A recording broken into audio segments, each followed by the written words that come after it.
All right, welcome back, horror fans. It's Wednesday, 7 p.m. Central, and that means it's time for another episode of Week in Horror, the only podcast where the Saw is family. Fuck that up. Thank you for joining us on our live show, and for all of our podcast listeners, be sure to check us out on YouTube so you can interact with us directly during the show. This week we're covering select films released in horror history June 6th through June 12th. Thank you all so much for joining us. I'm Alex. With me tonight are JL and Eugene. Hey, everyone. What's up, everybody? Oh, man. Dude, yet? I can tell you, it is absolute insanity over here as we are prepping for this move. This office is the last thing. I've already got some boxes together, but this office will be the last thing we pack up. But the rest of the house is absolute chaos because we're dividing everything between what we're going to throw away and what we're going to keep. And there's box piled up everywhere. So we can, it's just fucking nuts. But we're getting there. We are getting there. More than that, though, it's your fucking birthday. Happy birthday. Yeah! It is my birthday. Thank you. Holy shit. I am... Oh, dang it. I needed to turn... What does that make you? I needed to turn the background on. I am 41. I turned 41 today. Look at you go. Yep. Is that's not over the hill yet. We got to wait till you're 50. Yeah, that's... But hey, that's in 9 years now, so... You got 9 good years left. 9 good years left. Well, it's already downhill. You got a whole other decade before shit starts really rolling. Yeah. But one thing, I'm so excited. I put the message out to our patrons at the top of yesterday at the top of the month, and I wanted to say that, and I wanted to reiterate to the people who are not our patrons who don't get that message or haven't seen it because it's public on our patron page. But I wanted to let everybody know, just first, straight up, June 16th is going to be a big episode. We have a massive announcement that we're going to make on June 16th, and we hope that everybody will be joining us for that show. So I'm very, very excited. This big thing that I've been talking about, that I've been alluding to for however long, how many episodes where I'm like, oh, I want to talk about it, and I can't talk about it. The 16th, we will be talking about that, and it's going to be fucking epic, and I hope everybody joins us there. So mark your calendars. June 16th, episode 239 of the Week in Horror podcast. I'd hope that I see everybody there because I cannot wait to share it. I'm beyond excited, and I know Eugene's all excited, but he's all like laconic and shit over there. So like, yeah, it's all good. It's good. Cool it's cool. Okay. Yeah, it's cool. That's it. See, Eugene even got a haircut. Yes. I got a haircut and just been super busy. So I'm watching a draft of it after the show. So badass. Nice. As everybody can see, the screen looks a little different tonight for those who are with us live because I have changed it. We have moved from using OBS to using StreamYard, and I am still figuring StreamYard out. As you can see, the background I chose doesn't really work because all of the image is at the top and our windows are blocking it. So I didn't even see it. It's back there. I just didn't even see it. I will figure this out. I promise. I know it's not as dynamic, and unfortunately we don't have the movie posters up on the screen. But we will figure it out. The StreamYard, I'm brand new to StreamYards. Like you can tell, I finally got my ticker. I got my ticker at the bottom of the screen to thank all of our patrons. All of them listed down below. I'm very happy about that. And something here's really cool. If you guys can see the screen, I'm really impressed by this because I can do that and I can go, oh, so we have a call to action. Boom. Yeah. Look at me. I got fucking tech skills.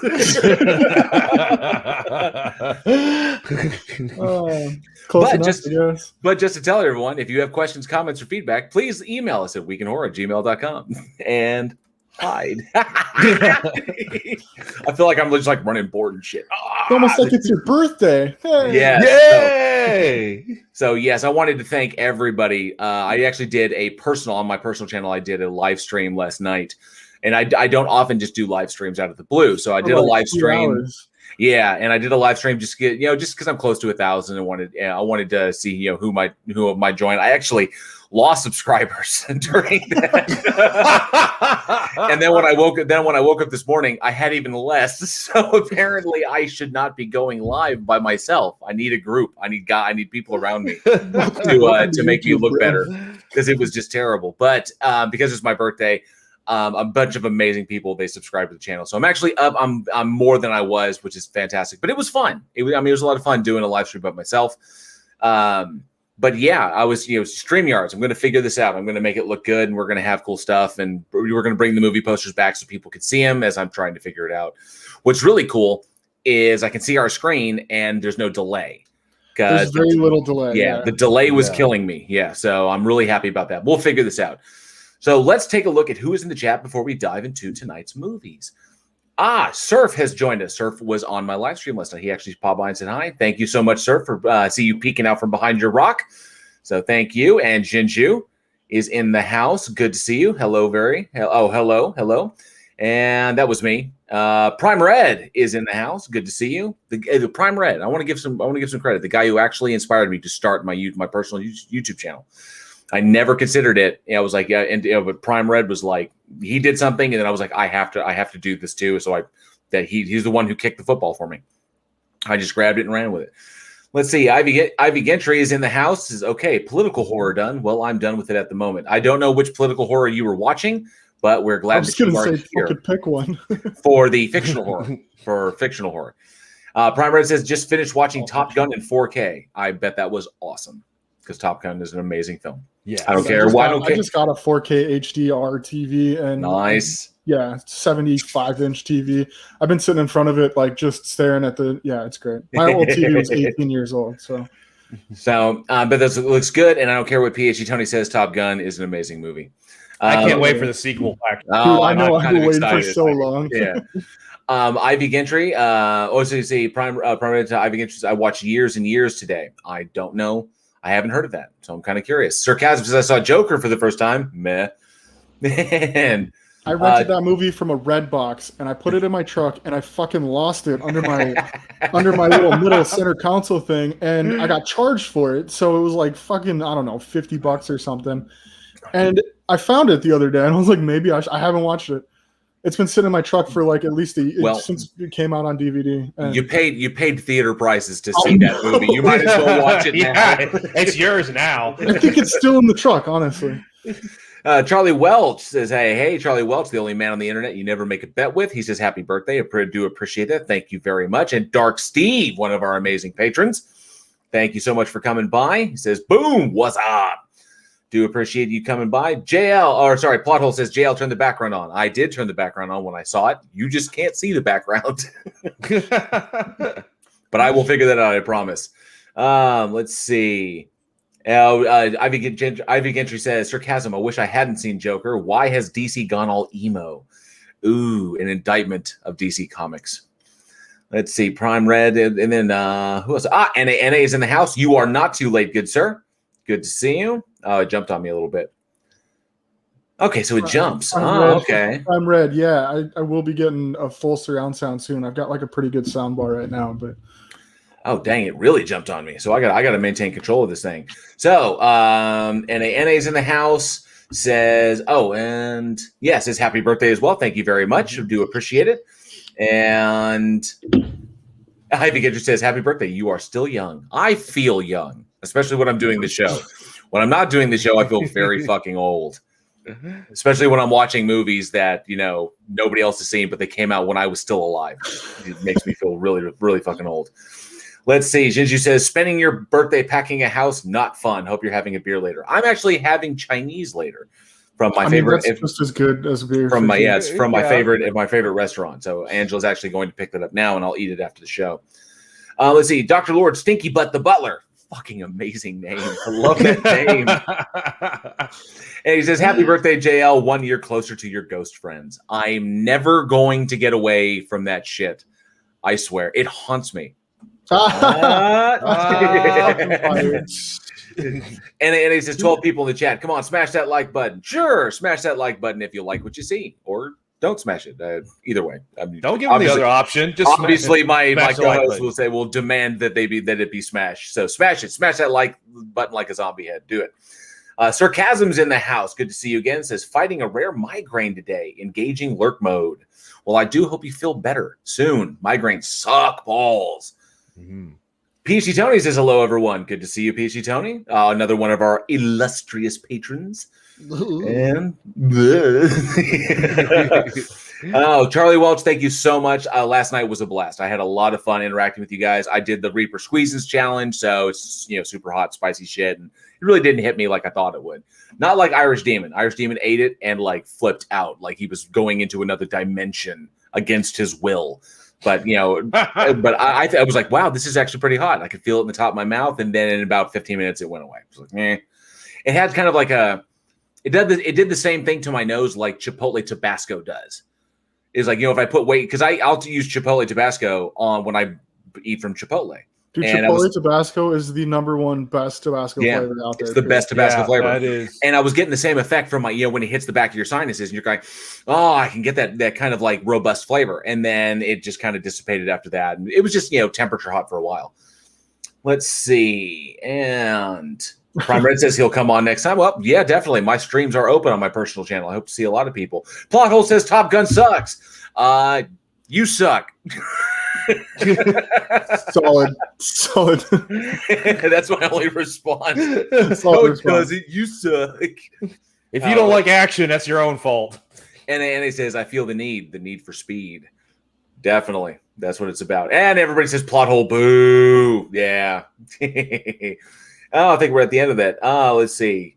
And plot hole says garlic chihuahua sauce is the tits. I think he was trying to say Kahlua? Garlic Szechuan sauce, or I know it's not. Oh wait, Kahua. Kahua sauce. I don't know what that is, but garlic sauce is tasty.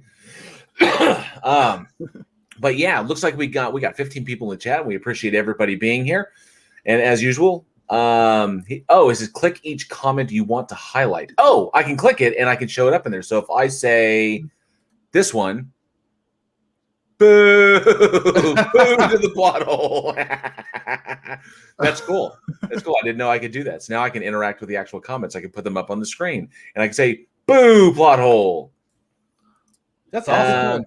Prime Red says, "Alex, you need to get a Dolby Atmos system if you don't already have one. You will not regret it. I guarantee." What is a Dolby Atmos system? Like a sound system? Yeah, sound system. Oh, okay, cool, awesome, badass. All right. And PC Tony says Top Gun is pretty ordinary. And we got 3 different opinions. I love the movie. I think, do all of us love the movie? Yeah. Consensus of Week in Horror is we love the fucking movie. Yeah. Okay. That's what matters. You know why? Because it's our fucking show. That's how it goes. What do you mean there's only 2 watching now?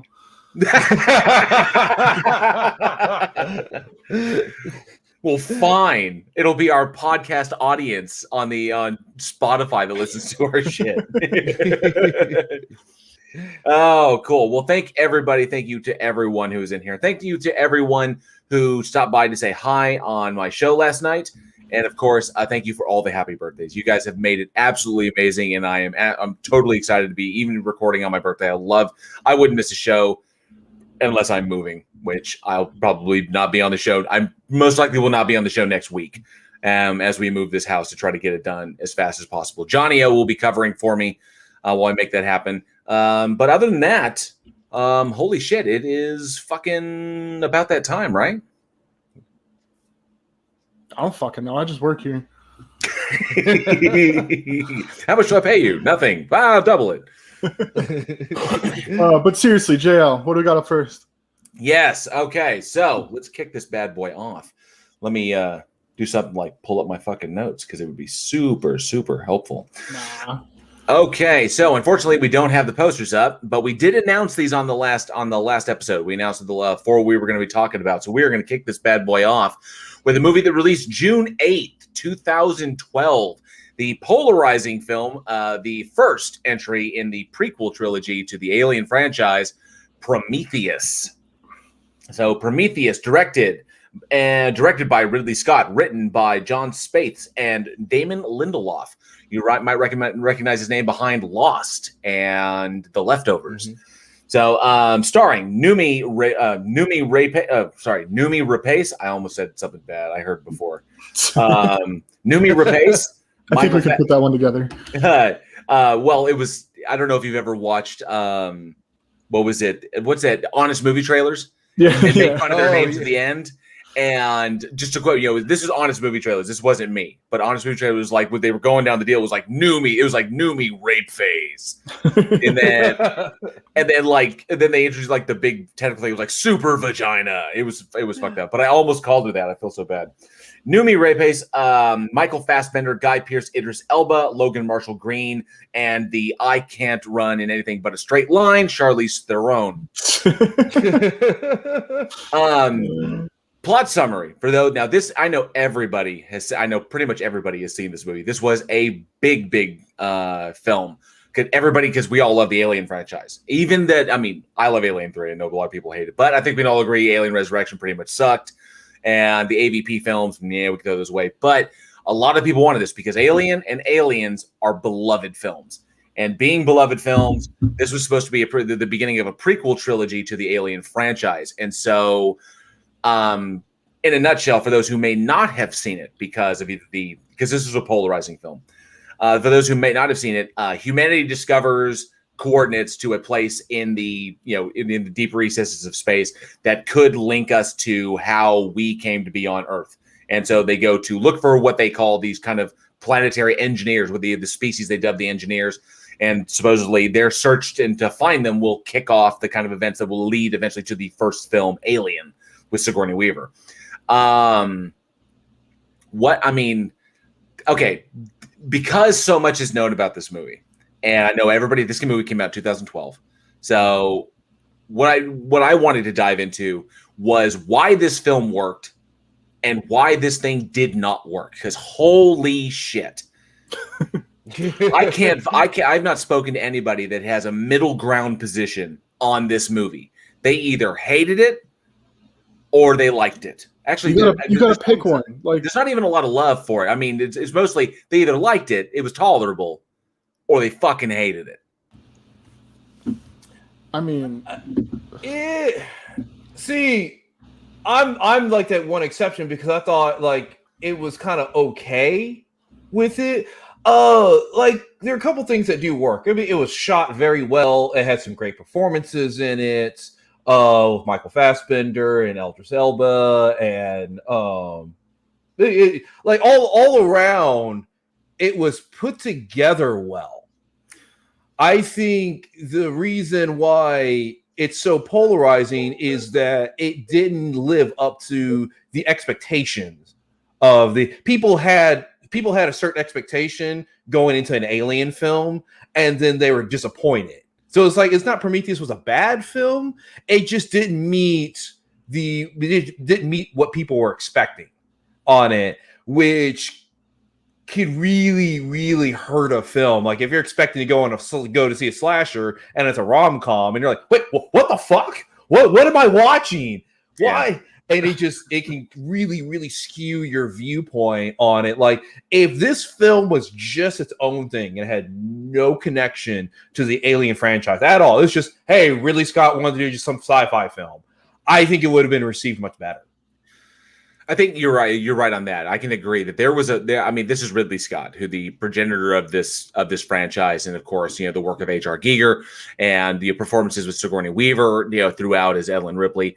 Yes, this has a lot of years of pedigree from 1979 all the way up until I think when did Resurrection come out? 96, 97? Yeah, 96, 97. Like late 90s. Like so from 79 from the late 70s to the late 90s, 20 years of reputation going into this film, and this is the one that we got. Now, as a standalone movie that was not connected to the Alien franchise, that may have worked on its own. But the problem is that you're right. There was some heavy pedigree going into this, and you got obviously Ridley Scott directing, you got Damon Lindelof writing. You have this amazing cast because these are extraordinarily talented actors. Idris Elba is magnificent, although I thought he was underused. Charlize Theron, I typically love her. I don't know why she was so dumb in this. Noomi Rapace is an amazing actress. God, I've loved her in all. And I thought she was good in this too. But everybody, it was like this boat had no fucking rudder. You know, I don't know what it was. Maybe I went into it with too high expectations. I thought it was beautifully shot.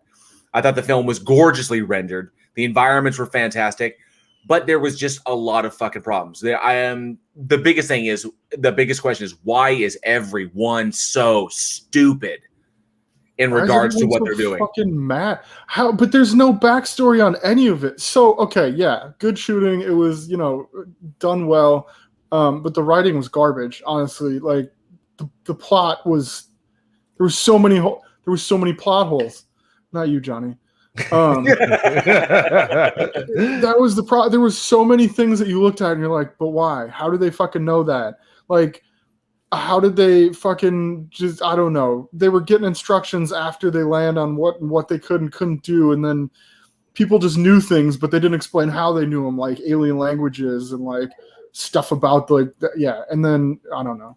I was trying to think there was one scene that really going into the temple and then taking their fucking helmets off. Like, you don't know shit about what's going on around you. Like, what the fuck? Scientists doing really stupid fucking things. It's like, I mean, okay, I get you're scientists and I get you're curious. Don't take your helmet off in the environment that you have no idea what the fuck is going on. Let's poke a fucking cobra alien. Don't fuck with the alien life form that you have no idea what the goddamn thing is that suddenly just popped up out of nowhere like you hadn't detected it before. How the fuck did the android know the fucking alien language? Like, what if they knew? Oh, yeah. If they didn't know anything about these things, how did they know so much about them?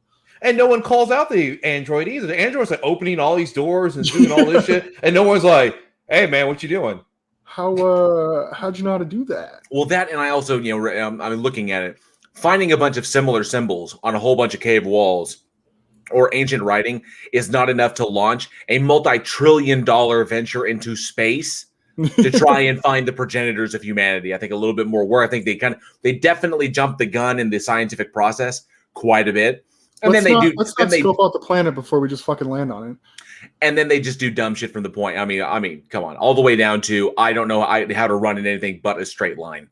Come on, it's like you're the serpentine. Like really, this is why Wayland prefers David to you, because you can't get out of the fucking way of a giant thing. You can't just go left.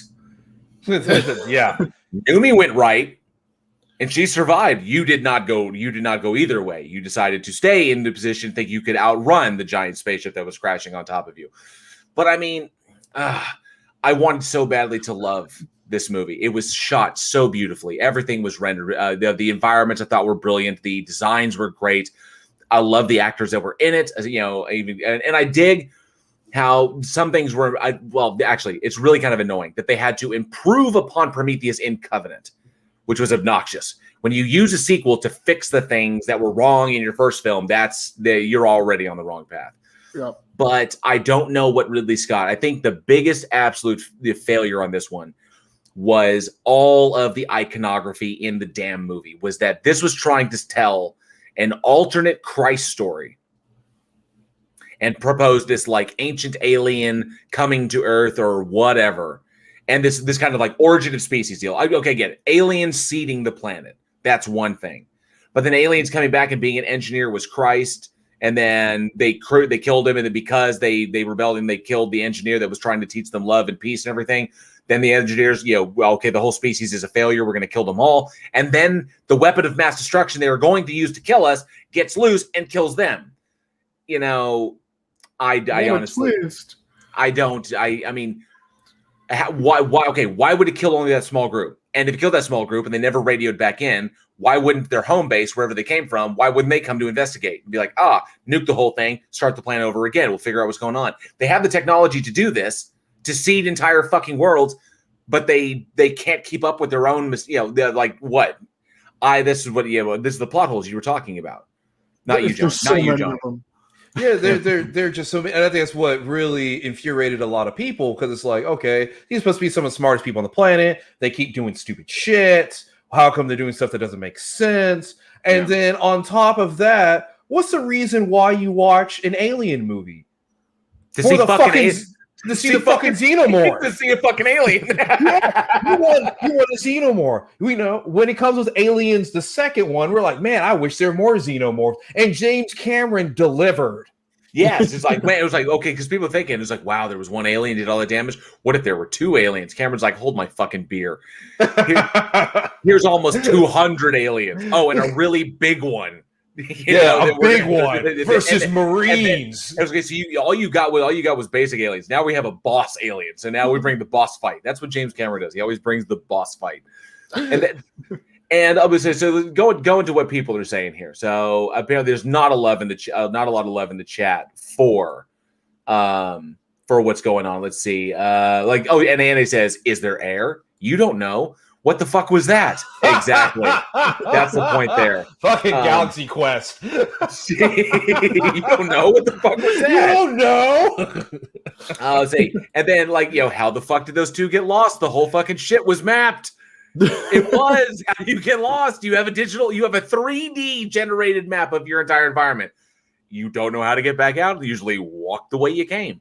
But I mean, we have GPS today. This wasn't today. This is 200 years in the future. It wasn't a fucking labyrinth. Okay, it was literally two circles with a center chamber. It was literally like a circle with a center chamber, and then It wasn't complex. Oh, fucking Android can read the signs anyway. So why is it? and then you've got an Android running. That's the fucked up thing. You have an Android running around collecting data, not telling anybody what he's collecting, opening shit in complete disregard of the human lives that are they're basically in his care. Okay, yeah. So Dave. Now then they kind of explain it away. Oh, David's under the orders of Wayland. Fuck these fucking guys. These guys are just to justify, I guess, the tax write-off or the expense of this mission. But yeah, I mean, it's fucking ridiculous. What else do they have to say? Yeah, and Annie says huge plot holes. PhD Tony says, if you ever want to contact us, here's the address of our if you ever want to contact us, here's the address of our bioweapon facility. Here you go. No! When you invite contact, you don't invite them to the military bases. I mean, come on. Jinju says explains the flood in Halo better than any of the alien story. This is a good point. Hey, the flood was terrifying in Halo when you first come across. Scary. Yeah, it's there was a whole thing about how if it's such a civilized race, why do they just want to fucking kill everything? You think they'd be more civilized? Well, they justified it because we killed their representative, which is supposed to be Christ. So they seeded Earth. And come Earth spawned shit here in America. Nobody's gonna do shit. Earth spawned human beings. The human beings were brutish and vile and just vicious. And then they sent Jesus, engineer Jesus, alien Jesus, to come and be like peace and love and all is good. And then we fucking crucified him. And that's the retaliation. They're like, okay, fuck you. We gave you an opportunity. Now we're going to destroy your planet. Oh, whoops! I dropped some shit in the bioweapons facility, and that whole plan has gone to shit. I guess. PhD Tony says, think Tom Baker, Doctor Who, crappy sets, shoddy special effects, cheap costumes, and uninspired directions, but completely awesome. Prometheus is the opposite. Very well put. It is literally like the yin to the yang. Yeah. She says free tours, free tours of the facility. It's absolutely silly. That was. I mean, there was a lot of things that obviously detracted from this film. Here's one for you. What does the black goo do exactly? Accelerate worm growth, infect crew members, cause pregnancies, create life? Pick one, stick to it. Yeah, I guess from what I understood, from what I read, and here's the fucked up thing: when they shot this movie, I don't even think Ridley Scott knew what the black goo did. I think black goo was code for plot jeep. That's what it was. And then after the fact, when they were explaining everything, because we had all these fucking questions, they then come back and explain, oh, well, the black goo was this specifically. It was a genetic accelerant that did particular things reacting with specific DNA. And it's like, you didn't know that when you were shooting this movie. You said when we get to a point in the script, we need plot jeep to get us to the next point. So black goo was written in the middle of that. Yeah. So I need David to do this. Well, why does he do this, black goo? Well, I need this person to. I need conflict between between the main character and the captain of the ship. Well, what did black goo? Well, we need this to do, and that's what it was. The black goo was driving the plot jeep. It was. What would have been better is if they landed on the planet and the engineers just had like xenomorph and a xenomorph queen in like stasis or something. That would have worked. And it's like, oh shit, they have a queen here. They have a couple of xenomorph, and then shit can happen, and one of them gets out. That's already a better movie. Or they run it like they did in the Alien versus Predator graphic novel, the one that the movie was terrible. It was not based off this. But the AVP graphic novel, when they first put it together with Dark Horse Comics, they explained that the Predators genetically engineer the aliens so that they can seed worlds on them so that they can hunt them for sport. And it was like the ultimate prey. It was a prey that adapted to its environment perfectly. And so the predators would find prey, and then they would drop the aliens on there, and they do it like a localized infestation. No queens, no hives, just a bunch of aliens. And they go down there. Their young ones would go down there and hunt these things. If they survive, then they made to manhood or to predatorhood. I don't fucking know. But that was in the comics. And what would have made sense and they actually explained, because the reason the whole comic happened is because the queen was able to sneak out a queen egg.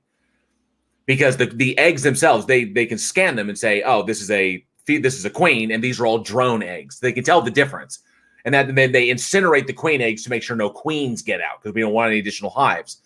Well, the queen was able to sneak out a queen egg. And that's how the whole story takes place.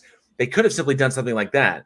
The engineers had aliens that they utilized. They'll take their eggs, drop them on planets, wipe out the indigenous population, and then go in there and then clean up the mess and then restart the planet again. That actually is kind of consistent. And when they show up, it's like, oh, we followed the thing. We track them back to where they go. Then they wind up at this location. They're like, what is this? And there's an alien outbreak there. That would have been cool. And to have just and then they run into this. So why is this? And then they can get whatever information. They escape the alien infestation, then make the choice.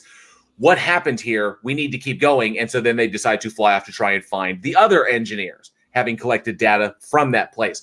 But no, I mean, they at least would have given us xenomorphs, and we wouldn't have had to go through the fucking bullshit of having neomorphs in Covenant. And trying to explain that shit. So write that into the story. Yeah. Let's see what Jinju says the black goo is alien jizz. Apparently, at some points in the movie, yeah. When they need to seed the plot, they spray it with black goo. And Brian Red says the black goo is the black goo does whatever the script needs it to do. PC Tony says, let me see here. And Primer says, let's not forget, Damon Lindelof is one of the fucking geniuses who wrote Magic Death Curing Blood in Star Trek Into Darkness. And this is the problem. Honestly, Damon Lindelof, I've read The Leftovers, I've read stuff, and I enjoyed the first 5 seasons of Lost. 6 and 7 were fucking retarded. But I loved the first 5 seasons of Lost. I really did. 5, 6, and 7 just went off the rails. It just got way too, they were trying to one-up themselves, and it got entirely too convoluted. The Leftovers, huh? I only made it to 4. The Leftovers was amazing. That was an amazing series on HBO. I know Damon Lindelof knows how to write, but this is a problem when you do successful stuff and then you get too big and then you start thinking that you have to top yourself over and over again by going above and beyond. And then we begin to see that. Oh, I need to do this. I need to do this. Oh, crap. I'm writing myself into corners and I'm coming up with plot jeeps in order to salvage the day, like Magic Death Curing Blood or Black Goo that just, makes everything work. It's shit like that. And that was, these are huge detractors that took away from a movie which should have been amazing. Yeah, it should have been an alien movie. That's what people wanted. Put aliens in it. They're aliens in it, but put xenomorphs in it. Like, it does not have to be super complicated. You just have a queen, you have a couple of aliens, ship stumbles upon it. We've already seen that story, and we like it. We want to watch more of it. We haven't technically gotten that since Aliens in 1980. It was in 1986.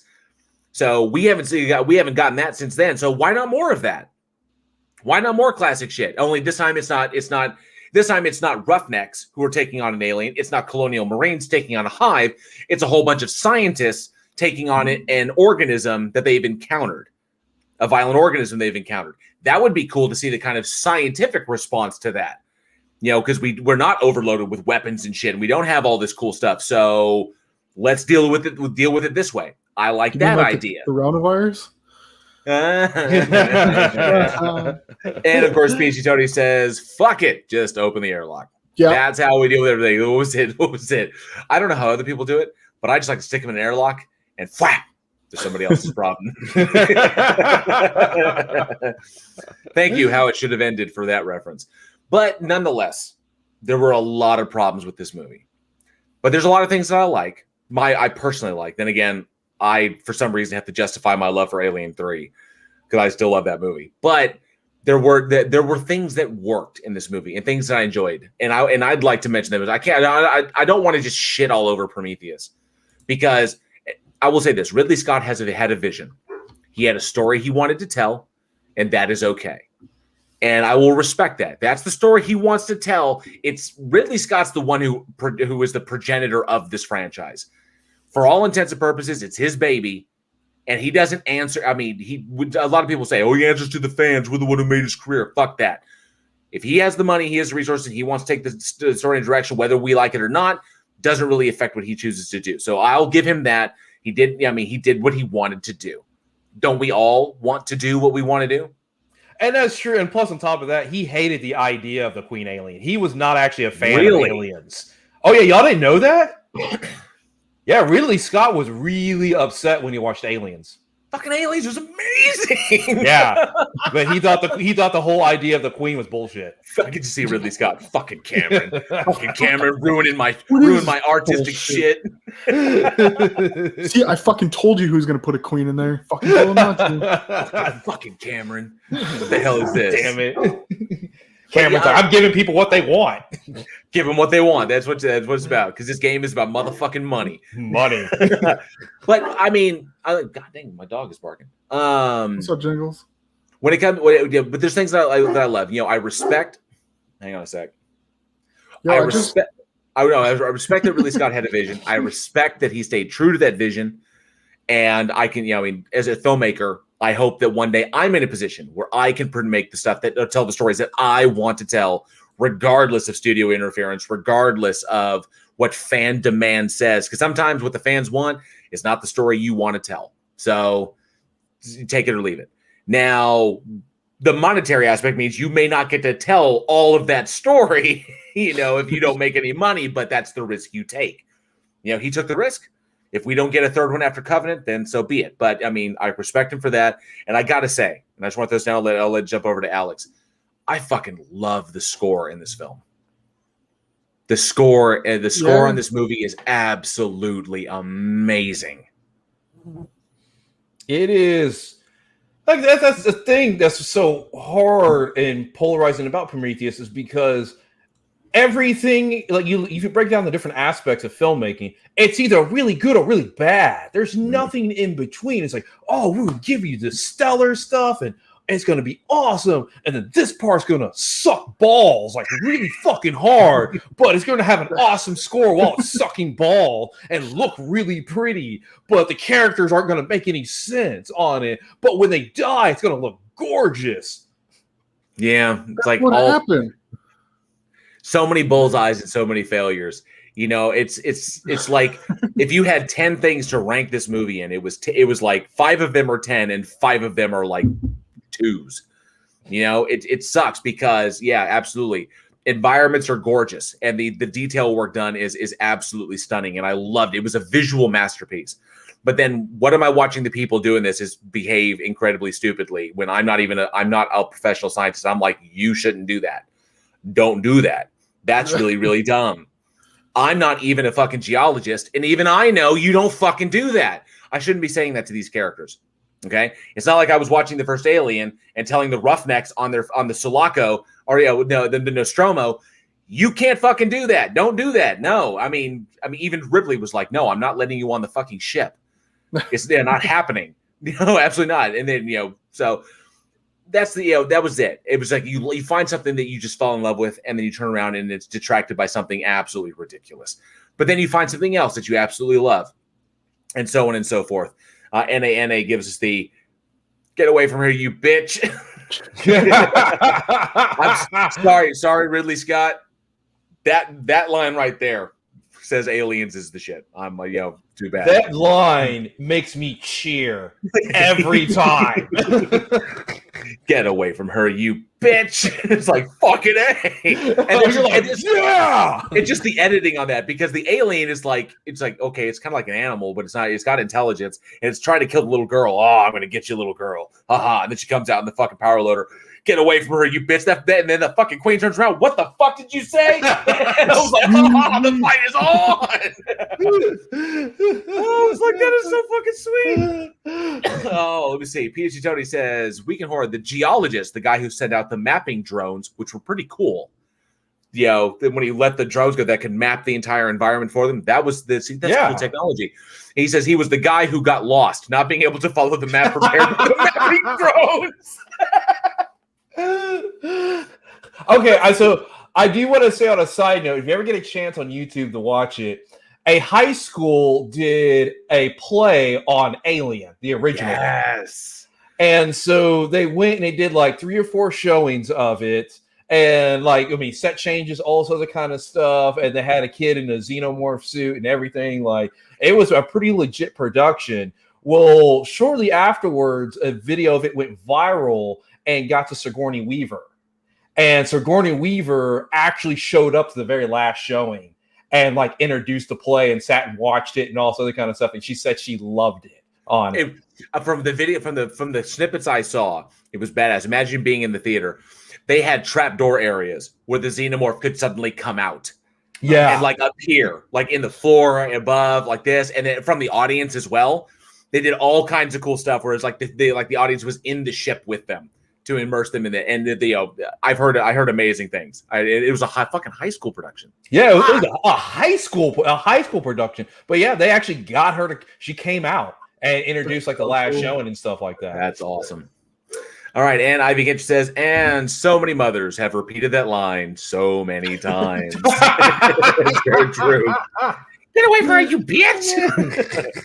Fucking A. But man, okay, now I know we talked a lot about it. There were things that worked and things that failed with Prometheus. And eventually we will talk about Covenant as well. Whether or not we talk about a third film in this prequel trilogy, I have no idea. I know it felt like Covenant was a course correction, was a big course correction, just kind of or maybe even overcorrection, to be honest.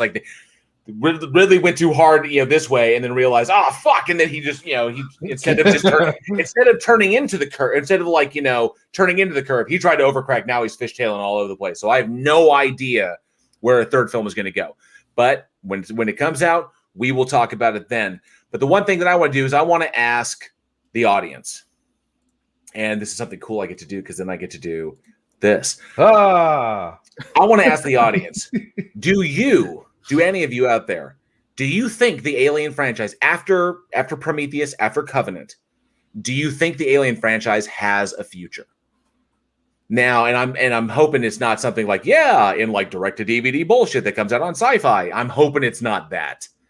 I don't think Fox will let it come to that. But do you think the Alien franchise after Covenant has a future? That there will be a third film, or there will be more films?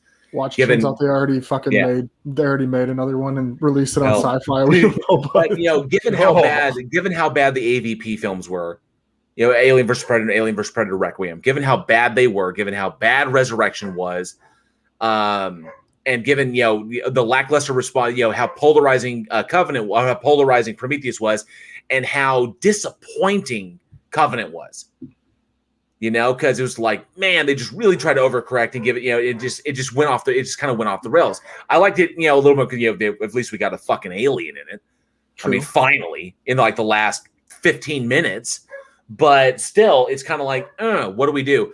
Do people in the comments, do they think that this franchise has a future? I want to know. Let us know in the comments or in the live chat here or at weekinhorror@gmail.com. No, this is what Fox needs to do. Fox needs to get on their hands and knees and go to James Cameron. And if they got to suck his dick or cradle his balls or whatever James Cameron demands, and be like, after you're done with Avatar 5, please help us. Please save the Alien franchise. You go to him. You prostrate yourself before him. You do whatever he need. You do whatever you need to do to please the Cameron, and then let him save the franchise. Terminator needs to do the same thing too. Yeah.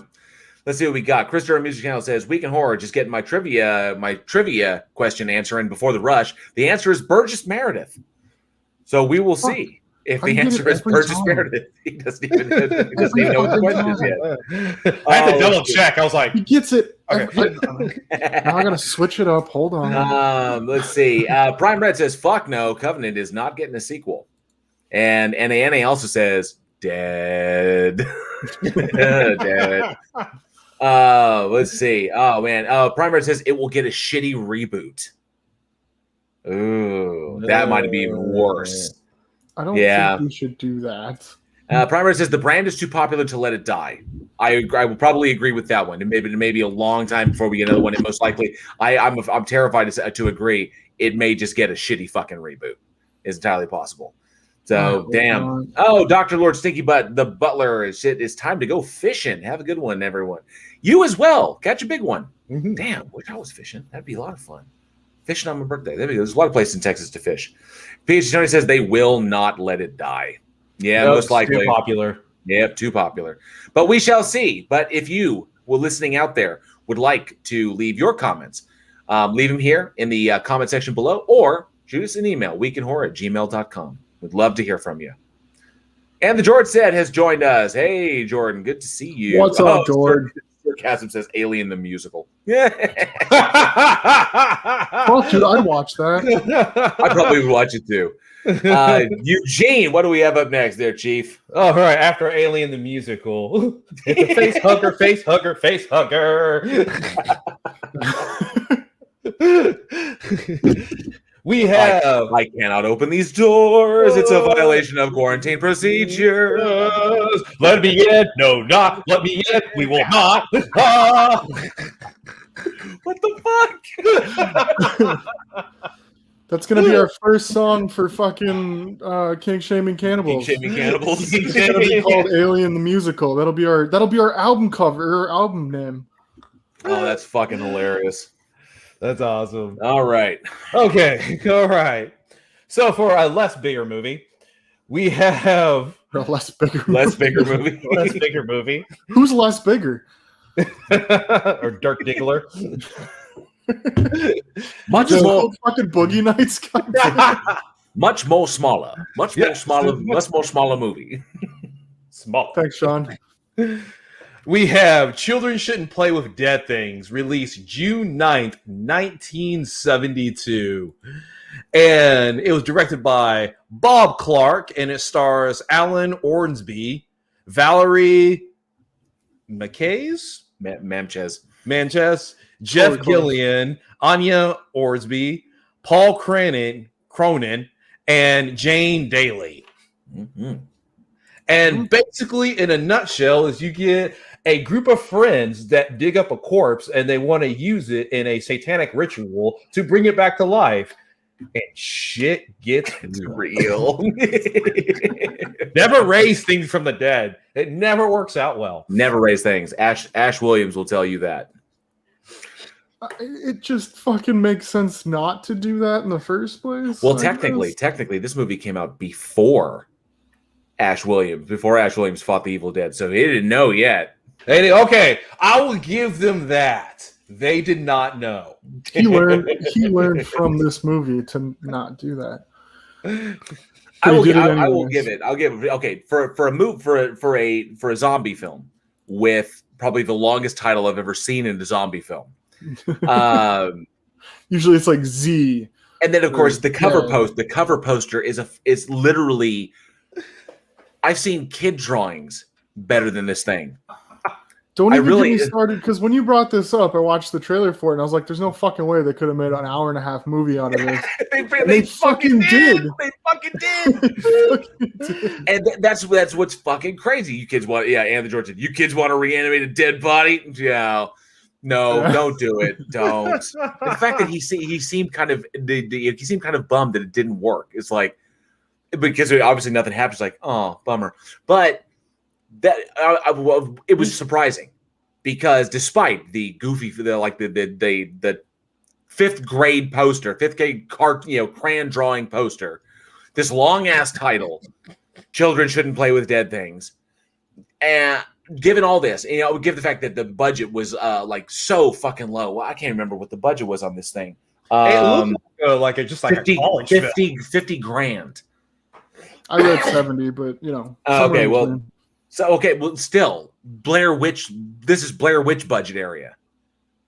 Yeah, and not nearly as well executed. Not nearly as well executed. But I will say this: for a $50,000 to $70,000 budget, probably less because there was no. I mean, I don't even know how you market a poster that looks like that. It's so fucking cheap. And given the quality of the film, the production value of the film, I will tell you this: I was pleasantly surprised. It was fun. I will give it on art direction, because usually when you have a $50,000 film, it's bad, bad art direction and bad cheap props, unless of course you can cover it up by giving them all handhelds and calling it a found footage. Yeah, or found footage. Yeah. Then you don't need props. You just tie sticks together, look like people. That's it. It's cheap. But I mean, at the very least, it looked like they shot some stuff on a stage. It had some interesting color, like a color palette to it. It didn't look 50,000. It didn't look 100,000 either, but it didn't look 50,000. Hey, I'll tell you what though, some of the camera work in this was actually really cool. There was a lot that went into like the actual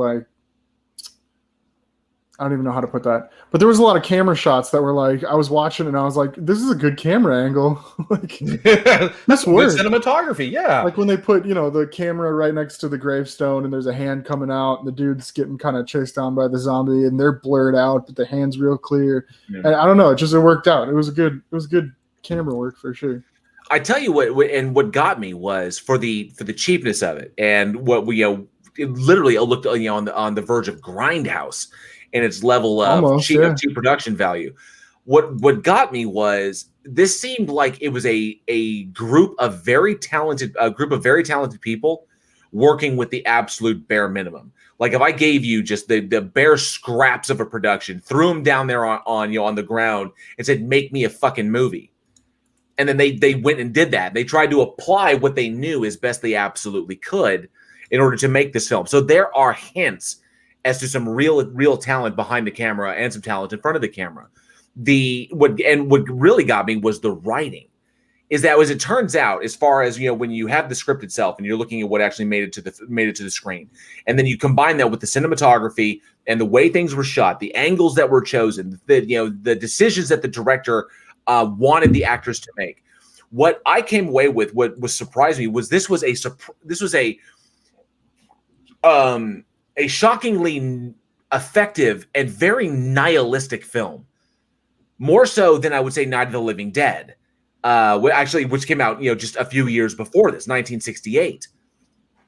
And I was kind of like, and this does not follow in the vein of George Romero's Zombies. It doesn't. It kind of does its thing, but there is an underlying commentary to this: the relationship between the director and the troupe of actors, the relationship to the actors and the dead and the corpse that they dig up, and then of course the group's relationship to the dead itself, and then the dead's relationship to the living.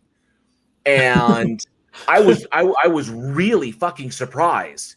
When you say nihilistic, are you leaning towards the fact that they're just fucking around with a dead body like it doesn't matter? No, it was the commentary that got from it. And what struck me is I had to watch it twice, because the first time I watched it through, I was dumbstruck by just the grindhouse level of this thing and how cheap it was. But what got me to watch it a second time was the ending credits. You remember, okay? What was the ending sequence? The credits are rolling and the zombies are getting the boat ready, and then they get in the boat and they're sailing towards the mainland, right? Yep. Mm-hmm. Okay, no music, nothing, no fanfare, just that was what it was.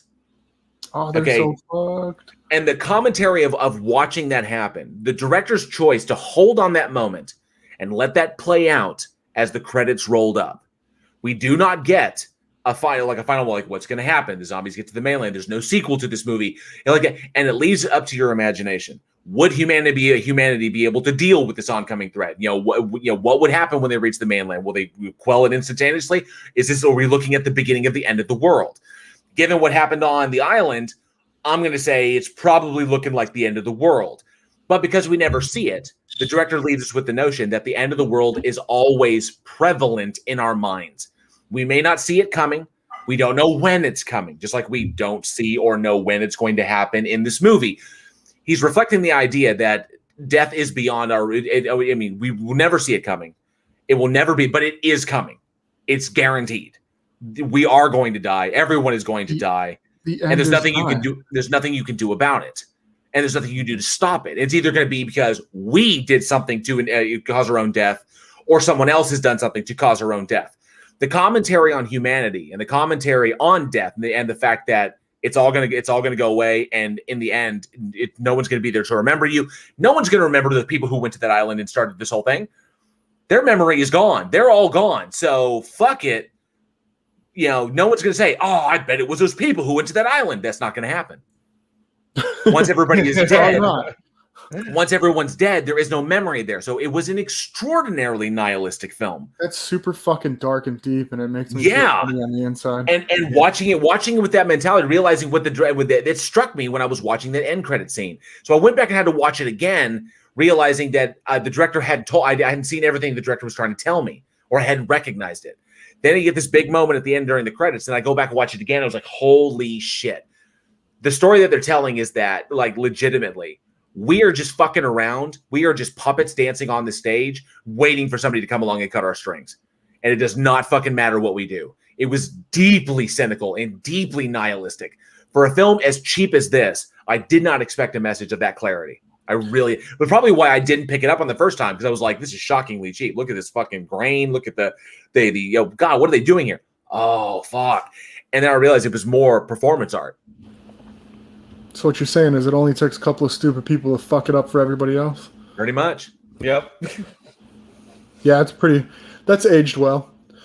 It was wild. It really fucking stuck with me. And, I've now seen it twice. I watched it back to back. I watched it 2 times in a row because I just wanted to see it. And yeah, I mean, if you look at the surface level stuff, what was it? Like Sarcasm Says. Exactly. The actors were supposed to be actors, and none of them could act for shit. I have literally seen grade school projects that came across less phony. Okay? Unless, of course, that's the intention. Because that can be intended. I have seen many a film, and usually they're comedy movies, where you have actors who are probably talented, and then they're acting like they are bad actors. Oh, yeah. I think one of the biggest ones was in Game of Thrones when you had the death of Lord Baelish. Yeah. And a lot of people were like, oh, that performance was terrible. That was awful. It was just complete bad acting when he's like begging for his life. And then you go back and think about it no, he's actually a pure sociopath. He has no empathy. He has no tie to his emotion. Mm-hmm. So he is trying to portray emotion in a way of somebody who doesn't know anything about emotions. So it's not a bad performance. That's exactly how a sociopath would beg for their life. In that moment, he's mimicking what he thinks will work. He's saying, I've seen other people do this, and I'm in the habit of using it, so I'm going to pull this out of my bag and see if this works. And guess what? Sadly, it didn't. It didn't work. or it didn't work for Arya. That's for damn sure. Yeah, no, she was cold. She was cold at that point. But it's something. It could be something like that. So, now obviously, I've not sat down with this director. None of us have, and I can only speculate as to what the director's intentions were.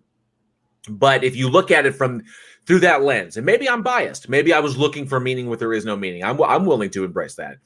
But I think I saw meaning where there was. I can never confirm it unless I talk with the guy.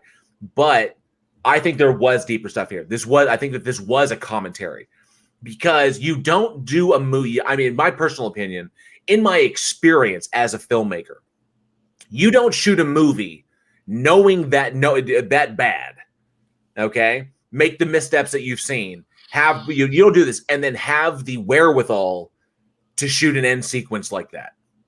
Well, as you already talked about earlier, that there was talent there. They didn't have the money and maybe the resources, but there was talent already there.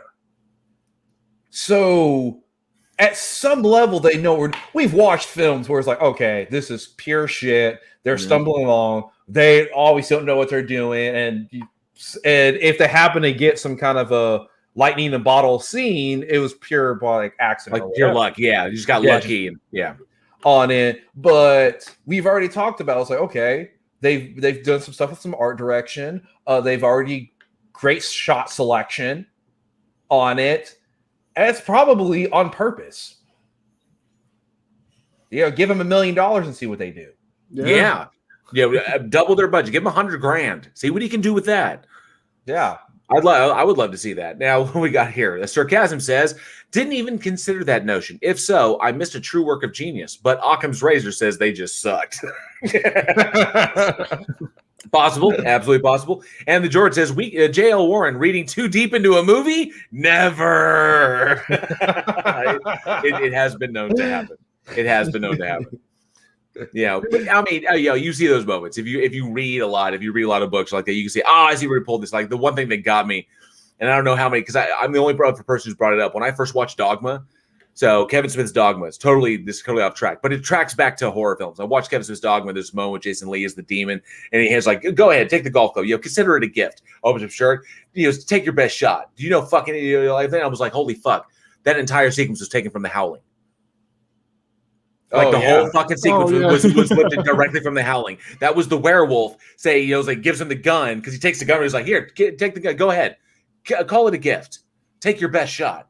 Don't you fucking know it? It's like, well, like that. And then he shoots him. He had silver bullets and he fucking drops his ass. And, the whole sequence was lifted from The Howling. And I was like, what the fuck, Kevin? What the hell? So, I mean, sometimes you catch stuff, just by virtue of having watched so many movies. I can see, where they pulled this or they had this inspiration or blah, blah, blah. It's like if you watch Night of the Living Dead, you're like, okay, this is great. Then you watch Carnival of Souls, you'd be like, Romero, come on. Come on, Romero. Wait a second. Prime Red says that title has nothing on Ray Dennis Steckler's The Incredibly Strange Creatures Who Stopped Living and Became Mixed Up Zombies. This is very true. This is very, very true.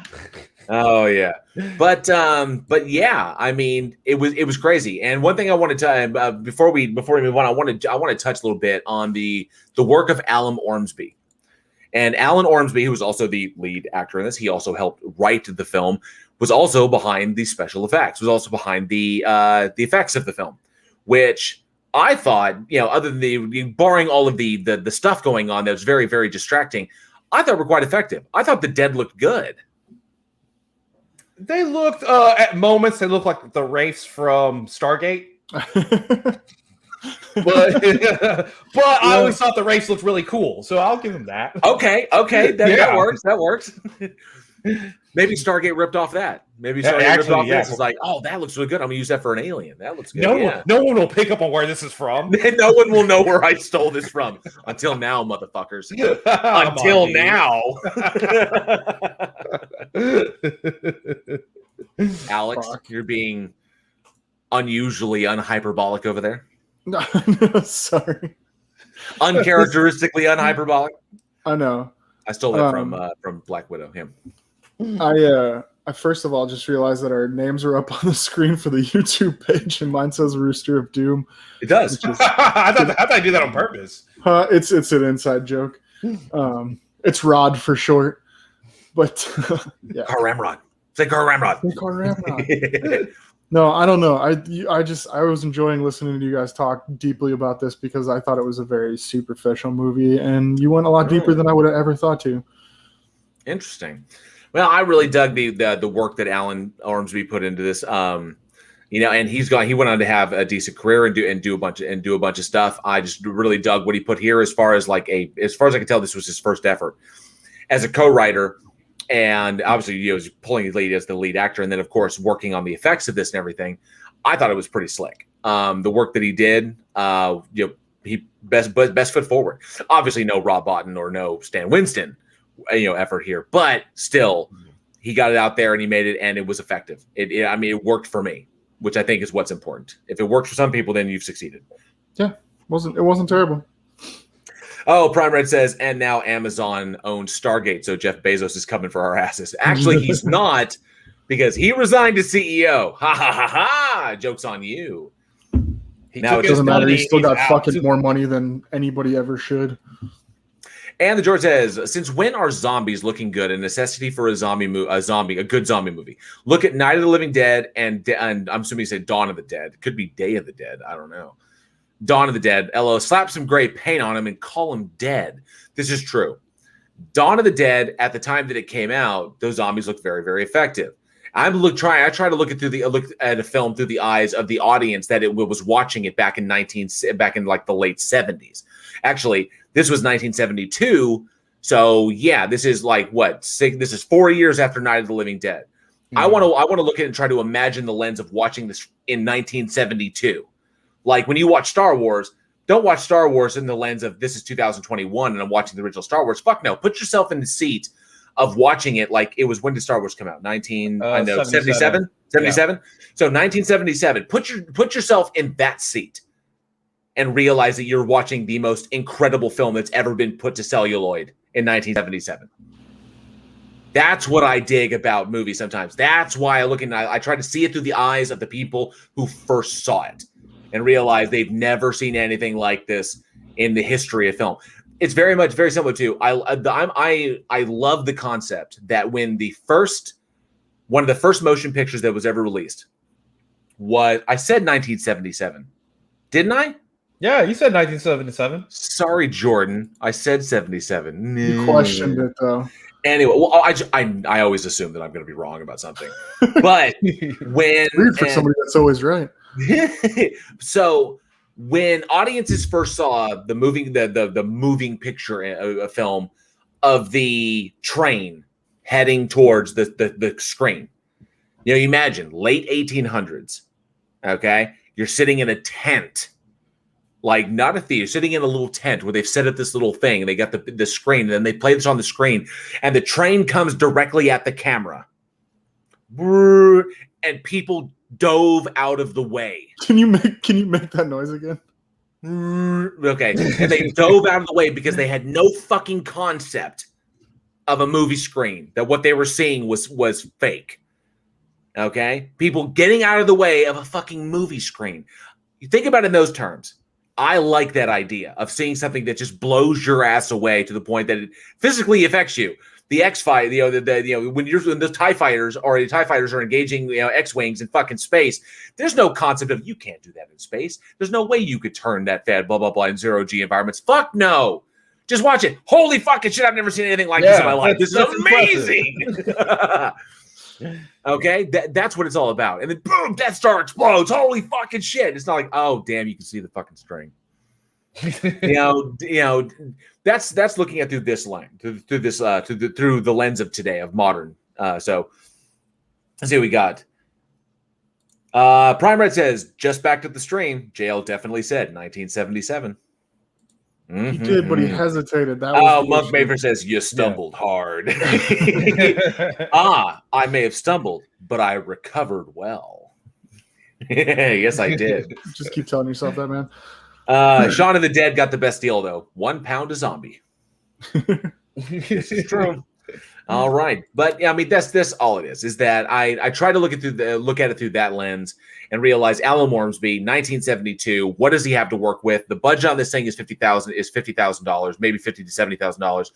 What are you going to do with that? That's his limitation. Yep. I've got this amount of money to work with. What can I do? And given those limitations, I thought he outdid himself. This is my opinion. I'll give that. Well, so we talked about from the vision of 1972 and the restrictions that he had. What I'm actually curious, and I want to ask the audience, is does this film need a remake? Children shouldn't play with dead things. What would it look? I mean, what would it look like if you had, say, $1 million shot today? Updated effects. They'd still use an iPhone. And still use an iPhone. Yeah. Well, I've got this digital PDF of the Necronomicon. There we go. I'll have it pronounce it for me on the text. You just hear I for one would dig. I think I would dig seeing this remade. I mean, no one's ever touched it. I think there was talks about a possibility remake that never came to fruition. But this is just a right move. This is just a zombie film that's just sitting in the back catalog of 1970s zombie films. I think it could be touched on. I think this movie could be done a remake. Maybe not the title. The title probably could be changed. As a matter of fact, I think this isn't even. I think Children Shouldn't Play with Dead Things isn't even the original title, right? Or no, also known as Revenge of the Living Dead, Things from the Dead, and Zreeks, as in like freaks, but freaks with a Z instead of an F. So Zreeks or Z. I don't know. The thing is, you get several titles to pick from. It's going to be a cheap IP. Yeah, it would be super cheap. Could be an interesting remake. You know, and for what it is, you look at it. Look at the context of the director. This was Bob Clark. This was his third film, right? So this was only his senior effort.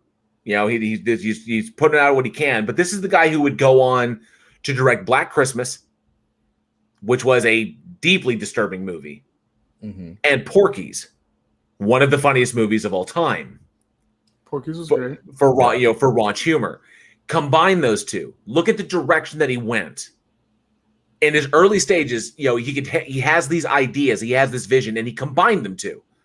Try to go for the raunch of this, and try to go for the nihilistic, you know, black darkness of this side. And then later on in his career, we get Black Christmas, which was, you know, for the time was the original was really disturbing. And then we get Porky's, which infuriated a lot of people. Makes so many fucking parents mad. Maybe just like pissing people off. You know, maybe it's that. But I see the track record. I see the tracking of his career, and this is where I see it going. That invariably it will lead to this. So that's why I think it tracks. That was the intention. I love this. I really do. Oh, Primer says the title is probably the most memorable part of the movie, and the George said new title: Kids Shouldn't Necromance. That's true. Kids shouldn't necromance. It's okay for adults, but kids, teenagers, maybe depending on, you know, the surroundings and the people they're with, but definitely not kids. Yeah. All right. So, Alex, what do we got next? Oh shit! It's my turn. Yeah, it's your turn, dude. I made sure to give you a special one. Yeah, we'll get into it when I talk about what this movie's about, because there's really only one way to explain this movie. We're talking about Rottweiler. It came out June 10th, 2005, which is arguable, but we'll not get into that also. Directed by Brian Yuzna. Written by Alberto Vasquez Figueroa. It's an awesome name, by the way.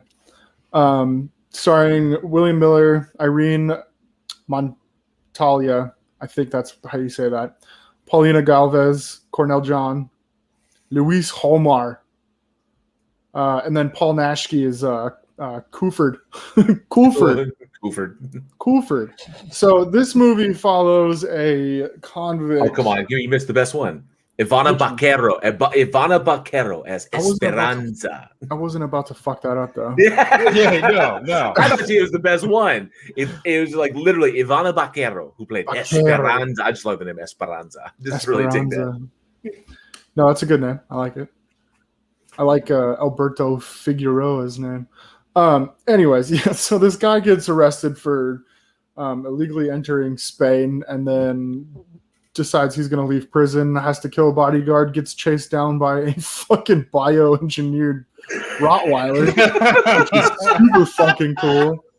So he's running, he ends up at a farm, and he gets fucked and then gets fucked. Yeah, pretty much. The ending of this movie, I was like, huh. Oh, yeah, it was rough. But yeah, so just fucking cybernetic Rottweiler. It's super dope. I thoroughly enjoyed every moment of this movie.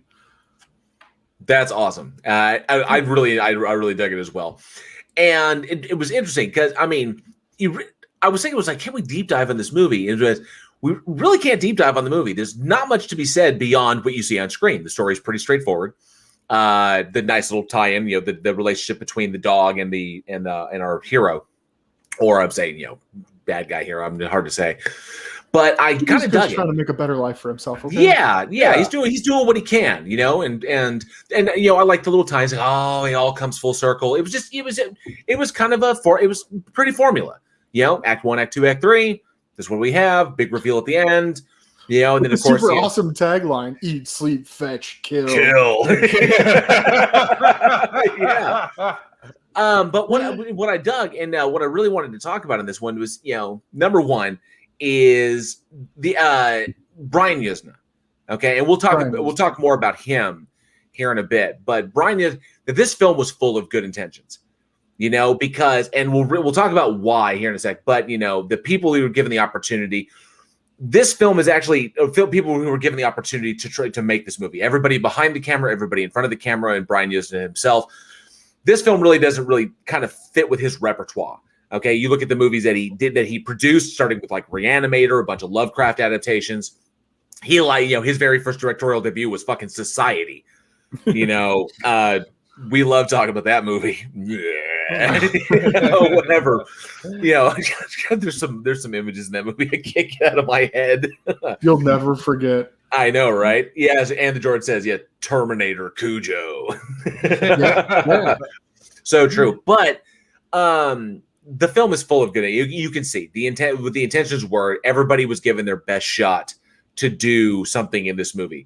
And it was a little weird because it doesn't feel like a Brian Yuzna film, given what we know from history of the movies we've seen him put out before and the movies that he put out after this. A lot of critics said this film doesn't really feel like a Brian Yuzna film, and they really kind of decried it as his worst effort. This is not at all his best, but probably his worst movie he ever made, which is a shame because the movie's not that bad. I mean, it's got decent moments and it's easy to follow. There's nothing confusing about it, and I liked how it wrapped up in the end. I do. Really? I thought for the story they were trying to tell, how else would you end that? You do the best you can with what you've got, and it didn't really feel like he painted himself into a corner. But it's kind of like you get to a certain point, you do the big final battle at the end, and then you have the aftermath, and it's kind of like, okay, well, there's the body, or like that. Well, I guess he got away. There you go. Yeah, I guess. For as simple as a movie you're trying to tell, trying to do anything more. It wrapped up the story very well. You're absolutely right. It wrapped everything up. There was no questions at the end. There's really no questions through it because it didn't really it wasn't a deep movie. You had the little side story of why what's-her-face hated men, and that was a little thing, and then his kind of backstory, and then you wrap it up at the end. And it definitely wrapped really well. I think I like this movie because it wrapped so well. It was easy to watch, and it was at the end. I didn't have any questions. Yeah, I mean, it's just like I said. Go ahead, go ahead, Eugene. No, it's when we talk about expectations, this movie just hit your expectations. You're thinking of a cybernetic Rottweiler that's chasing somebody down, and that's exactly what you got. That is what you get. Brian Yuzna delivered exactly what he's like, okay, move Rottweiler, cybernetic dog, chases me. Okay, well, what am I going to get? A cybernetic Rottweiler that chases a guy. What the fuck did you want? I explained it to you already. This ain't fucking Othello, man. It's a fucking cybernetic dog chasing a bad guy. What do you want? The whole semi-trailer sequence was pretty dope too. See, it's got moments. It really does. I don't know why people decry this movie. I thought it was good. I thought the dog was good. I thought the acting was on the level. Obviously, it's not going to win any awards, but it was serviceable. This is one of those horror movies that you come across. It's like it's a little bit better than you expect, especially given the poster. It was kind of like this goofy metal-looking dog thing, and I was like, "The poster's terrible." I was like, "Why would you market this?" I was like, "What the hell?" And I think, what was it? I'm looking at it. Oh, that's so goofy looking. That's so silly. It's almost as silly as like the fake made-up Cujo poster. When the teeth are all like giant and huge, sticking out of his mouth, he's like like that. I was like, that looks so good. No, when I was not as bad as the Tasmanian Devil. No. When I was doing the cemetery gates for this, it was bad posters. We got a lot of bad posters today. Yeah, we did. We have a lot of bad posters.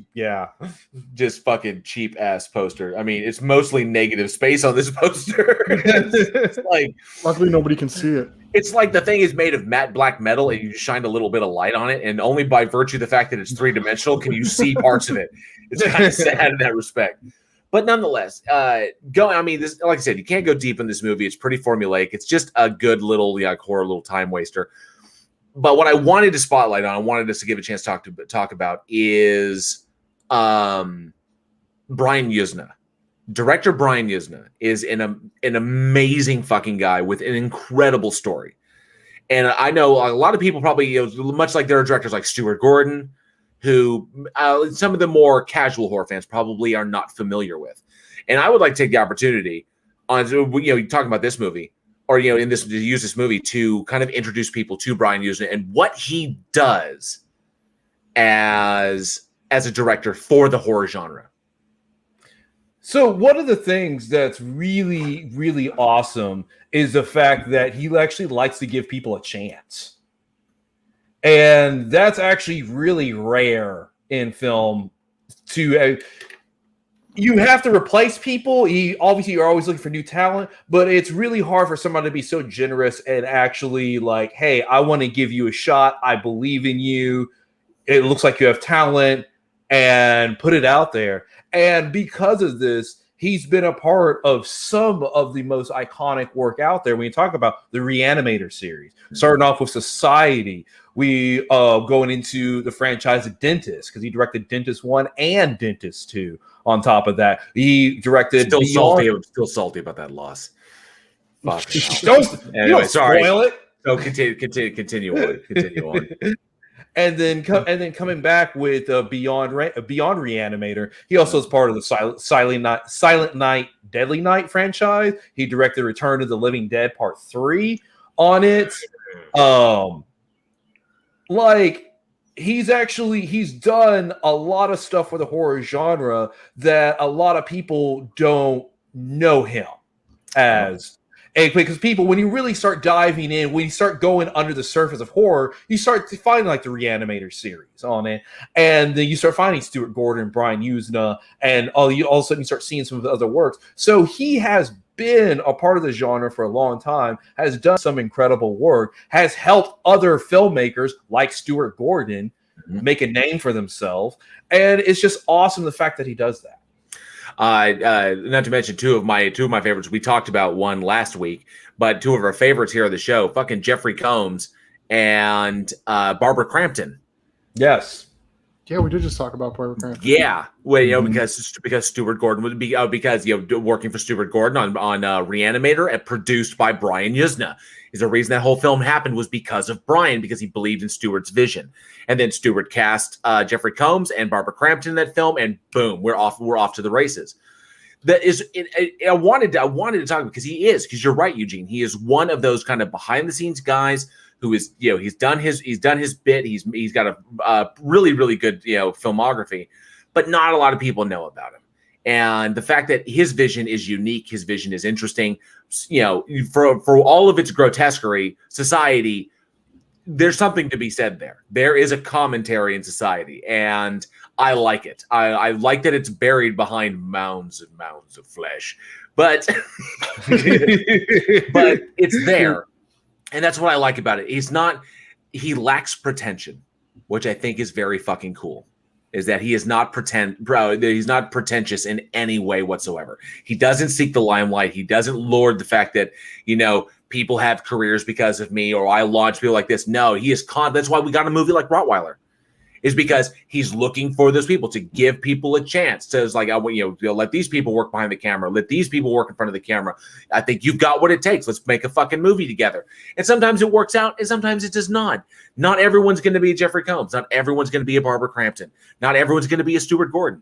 But fuck, dude, his career has been opening doors for people. And he's been successful at it. Holy shit. And the Jordan is correct. Yuzna is peak 80s and 90s B horror. Also helped write Honey, I Shrunk the Kids. Yep. That is true. Hell of a filmography. Fucking not just the film, but Honey, We Shrunk Ourselves and the TV show. Yeah. So the dude's everywhere. He's got vision, and I love it. And I love that he shares. He brings to the table, and he invites people to the table that you never would expect. Says, you bring what you got. Come on. And he's always open to new things. Not a lot of people know about him. And I wish more people did, because they can enjoy his stuff as much as we have. Yes. He hasn't done a ton, but he's done a ton. Yeah, he hasn't. Yeah, he hasn't done a ton, but he still have done some pretty impressive work. Absolutely. Well, on that note, I'd like to ask the audience, if you do know about Yuzna, what's your favorite Yuzna film? Did we go over The Dentist? Did I miss that part? We did. We did. I briefly mentioned it. Yeah. Okay, yeah, that was another thing. It was like just being able to go from writing a story like Honey, I Shrunk the Kids to having a mind to do something like The Dentist, or even like this movie. It's amazing. He's done amazing things. He's done amazing things for people. A lot of people underneath him have done a lot of amazing things since him. So yeah, let us know. What's your favorite Yuzna film? Let us know in the comments, live chat. Shoot us an email, weekinhorror@gmail.com. Talk to us. What do you think? Absolutely. Alex needs your emails. He loves them and he needs them so badly. Dude, I'm about to be sitting on the fucking couch with a baby, so like definitely hit him up. We get anybody else in the chat here? Hey, you're gonna get your beard touched. Oh, apparently, yes. So he goes by Boredom on the Discord, but here he is king of Hugo Mundo. I'm guessing I said that correctly. He says, that beard I want to touch. But the problem is, we all have beards. So whose beard do you want to touch? Because you can get lost in mine. I just shaved mine down. And I had to shave because I got this dumbass fucking tan line from working outside. The hat on. Word of advice: don't work out in the sun. It's only been sunny, fucking 2 days here? Yeah, since pretty much. It's been raining for 3 months. And yeah, the one day I'm working outside and I get this really. And King of Hugo Mundo says, got zero idea what a Yuzna is. Somebody got to fill me in. Brian Yuzna, a director, I think, of Filipino descent, correct? Yes. Yeah, Filipino American producer, director, and writer. And had a lovely wife, 4 kids, great life. I feel kind of bad, and I mean, I'm not going to knock his girl like that. His kid's a fucking skateboarder, that's true. Which is kind of a shame. It's like you have this, and you have this legendary career, and you raise your kid. It's like, he's going to follow my footsteps. He's a skateboarder. I mean, don't knock it until you're Tony Hawk, I guess. Yeah, but if he's making good money, then what was that? Don't knock until you're Tony Hawking it. And the George says, Society has to be used as best work. One of the only horror films my grandpa would not let me watch when I was younger. Probably for the best. Yeah. Oh, man, just some of those moments. The hands going and everything. Yeah. I was like, what the fuck? What the fuck am I watching? Oh, that's one of those ones where you're like, I'm going to turn it off. Wait, no, I'm going to watch for 5 months. Yeah, you got to see where this is going. No, I didn't want to see where it's going. You're going to be like coming out of the room like you fucking I've made a mistake and knocked up. No, you're coming out and knocked up. I shouldn't have gone in there. Yeah, that's. Oh, you're talking like you're talking Arrested Development. I've made a huge mistake. I immediately regret this decision. Just commit, man. You're already in. Commit. All right, Jail. Take us home. Yes, let's close this bad boy out. We got one more to talk about. The weirdest shit we're going to talk about tonight. Oh, dang. These allergies are fucking killing me. Did you give this one to yourself on purpose, Jail? Because of last week? Is that what this is about? No. Okay. Not at all. Huh. I don't think so. We're talking about this movie came out June 11th, 1982, and this is The Forest. Not to be confused. We're going to have to edit that out. Not to be confused with other movies called The Forest, which one of the 17? There's actually a few. But yes, directed by Don Jones, written also by Don Jones, starring Dean Russell, Michael Brody, Elaine Warner, John Battis, Ann Wilkinson, Jeanette Kelly, Tony G, Stafford Morgan, Marilyn Anderson, Corky Pigeon. Yes, that's his name. Yeah, and Becky Burke. So a large casted film, really an ensemble piece. But the general nutshell of the movie is that out in the woods in the Sierra Nevadas, a stalker or a killer, a slasher, is killing people, who's also being affected by ghosts. And I don't want to give away too much because if you haven't had a chance to see the movie, see the relationship between the killer and the ghost, and then the killer's family, it's kind of weird. But anyway, how are we going to talk about the movie if we don't talk about those points? We'll work around it. Okay, we'll work around it. I didn't know we were working around it. I end my point. And I don't know how else to say it other than shit gets real. I have to steal from Eugene. This is what it is. Slasher in the woods. Slasher in the woods. Hijinks ensue. It's pretty much what we got. Let's see. Anna George says, "Ooh, a stupidly campy slasher. Guess who loves this movie? I have no doubt." What is this? No spoilers. Oh my god, this is gonna be hard. I couldn't figure out which one it was, so I will watch it after. No spoilers. Oh, okay. Well, I mean, 1982. We didn't say the year in the previous episode, did we? I guess we should probably start doing that because a lot of them. Yeah. There was an episode, I think 2 episodes, maybe 3 episodes ago, where I almost fucking spieled the remake of a movie that we were doing. Yeah, I guess we should put the years behind the movie, especially when there's like 9 versions or 9 movies called The Forest. I was going to say, at least on the common titles, like Prometheus, you don't have to put a year on that one, but that's The true. Forest. Yeah. Yeah, it's pretty blasé. So, unfortunately, I mean, I chose this film not because of the movie. For all intents and purposes, this movie's bad. It's it is. It's not good. This movie is not good, and it has even for me. This is coming from me. This movie has almost no redeeming value whatsoever. This movie could be done again now much better. Yes, I think this would fit today's tropes for sure. Oh, certainly. But I would say in front of the camera.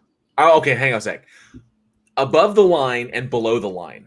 Okay, film terms as to evidence as to where people fit on the sheet. There are people who are above the line, people who are below the line. Above the line, there is one redeeming factor in this movie, and that's the director himself. Everything else is not really, there is no really redeeming quality of this movie. This movie was confused. It didn't really know what it wanted to be, if it wanted to be a ghost story, if it wanted to be a slasher film, if it, and the biggest issue, the biggest thing that hurt this thing was this is 1982. What came out in 1980, guys? Cocaine, porn, boogie Why do I have you on the show? For reactions like that. No, Friday the 13th. Friday the 13th. Friday the fucking 13th, okay. Yeah. What came out in 1981? Friday the 13th, part 3. the Burning. Okay? That's right, The Burning. You've got too many movies doing this exact same shit. Campy slasher in the woods. And yeah, you can try and make it as unique as you possibly can, but this thing was just buried under the avalanche of 80s slashers. And there's a reason for that and also the film is just not great, unfortunately. I think it's poorly shot, it's poorly lit. I thought the sound design was atrocious. The direction wasn't great, and the acting was absolutely. Did we give away the fact that there was ghosts in this movie? I did. I said I didn't know if it wanted to be a slasher film or a ghost film. Okay, yeah. So without spoiling anything, the ghost scenes were cringy. It fucking hurt to watch. It was really did. I'm glad I got to see it. I mean, for intents and purposes, it's free on YouTube. So that should just give you an idea. I mean, that's where I watched it. But it is a movie, and it is a movie, and I will give him credit for this, though. He put everything he had into this movie. Yes, he was somebody. He was committed to his project. I think like possibly mortgaged his house and all this other kind of stuff to like finish it. I mean, he put every last dime and dollar into it that he had. Yeah. So he was committed to it. He wanted to be a filmmaker, and it came out to this. And then I don't think he made another film ever. I couldn't find another one under like specifically that was that one. But that's what I wanted. That's what I wanted. The one redeeming quality in this movie was the director, was Don Jones, because of exactly what you said. I mean, this guy, King of Hucamundo, after everything jail has shown us, to call this movie bad, it must be horrendous. I try not to stream bad movies in the Discord. I really don't. But that's a brilliant review. The Prime Red. That's a brilliant review. The Forest. It's a movie. Eugene. It's a movie. But that's the whole big thing. That's the story that I wanted to focus on, because, behind every movie, bad or good, there's always a big story. Or there's always at least, some interesting story. And the interesting story on this one was Don Jones, because this guy, it's a tale of desperation and nobility in the face of just the overwhelming odds of trying to get a fucking movie in the can. And, far be it from me, like you said, dude, this is a guy. Okay. For those in the audience who are not familiar, there's a concept when you're making a movie of being paid on deferment. Okay. So when you take deferred pay, it means that you will not get paid for your work until the movie itself makes money. Okay. And then when the movie makes money, then in comes the check. And it could never happen. It may never happen. Like, we don't have the money to pay you, but if the movie makes money, you'll get paid off of that. It's like, okay, so I'll work deferred, and then hopefully I'll get paid in the back end. So that's what so these people were not paid when they shot this movie. Nobody got any money when they shot this fucker. They had enough money to shoot the movie, and that's it. So everybody's working on deferred. Unfortunately, one of the side effects you work on deferred, you get deferred performances. What can you fucking do? True. This is an unfortunate thing. The problem, sometimes you get what you pay for. Yes, or you get what you don't pay for. If you don't pay for anything, then you get and especially when it's a campy slasher, 1982. There's a dozen more that came out before it. These actors were like, "This movie's not going to do shit. I don't really have to do shit. And if it does happen to make money, fuck it. At least I'll get a paycheck." That's what this is about. Professionalism is what kept them on board instead of walking off the project. Maybe they sign their contracts. They're committed. Fuck it, we'll just go ahead and do it. They did the same shit to the actors in Friday the 13th Part 3, who didn't even realize that they were shooting a Friday the 13th movie. No, Friday the 13th Part 5. Sorry, Part 5. Who didn't even know they were shooting a Friday the 13th movie until they were on set. They had no fucking clue this was going to be a Friday the 13th movie. Thought it was something completely different. And then it turned out to be Part 5. So why did they do that, though? Because Friday the 13th had such a bad reputation that they were afraid that they would not be able to get any talented anybody's for that movie. They still didn't. And look at it now. Yeah, it's true. That's true. But Don Jones did exactly what he intended. That when this movie made money, which it eventually did, sometimes movies just takes time, he fucking paid his deferments first before he got his house back. Now, just thinking about that from that perspective, this guy put up his house and essentially lost his house. Okay? Making this movie happen. And then when the money came in, he paid everyone else before he even secured his own home. He achieved his goal. He didn't need anything else at that point. That is a mark of nobility that you do not see in this industry anymore. You just don't see that. That's the thing you don't see in the world anymore. Yeah. The level of dedication. That's why, and that's another thing I wanted to address on this, is because sometimes as filmmakers we can get blind to our artistic endeavor, and we can do things or get into positions where sometimes I hate to fucking say it, sometimes you just can't move forward. Sometimes you hit a roadblock with a production and the production screeches to a fucking halt. It happens all the time. Mm-hmm. Kudos to Don Jones for saying, fuck it, we're going through, or I'm digging away under, or finding a way through these roadblocks. Man, he did it, but he did it to his own fucking expense.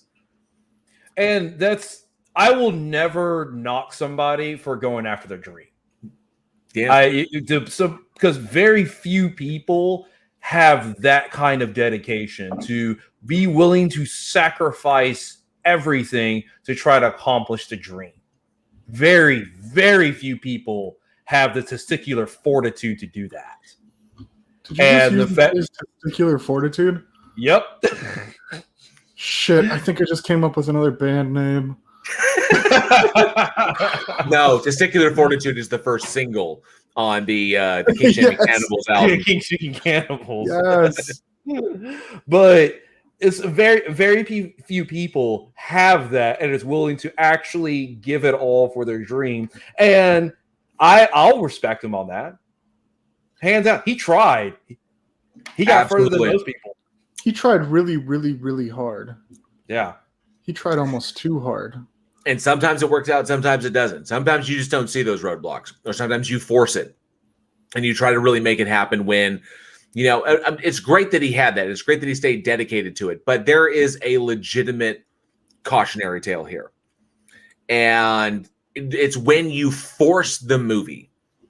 And I know that people want to shoot movies. They want to get the fucking thing. They want to see it. You get the visions. You see it on the big screen. You see people like freaking out. It's like, you can see it in your head. In your head canon, you can see the audience reacting to it. You can see it up on the big screen. You see what's going on.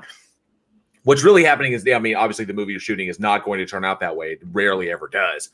But sometimes you can get distracted and blinded by that. And then you get so blinded by it that you will do anything to finish the movie. You got the balls to do it. Go for it. But man, if you're going to put your entire livelihood into something, take a deep breath, every 25% of the way through, recheck your shit, make sure everything's lined up. This one could have been good. And I keep thinking about it now that we're talking about it. I'm thinking about the movie. I think now, if he had $1 million now, this movie would have been fantastic. If he had the time, he had the people on set to kind of work through it or talk to him, be like, maybe do this, maybe do that. If he had resources today, this movie would be fucking fantastic. It was a great idea.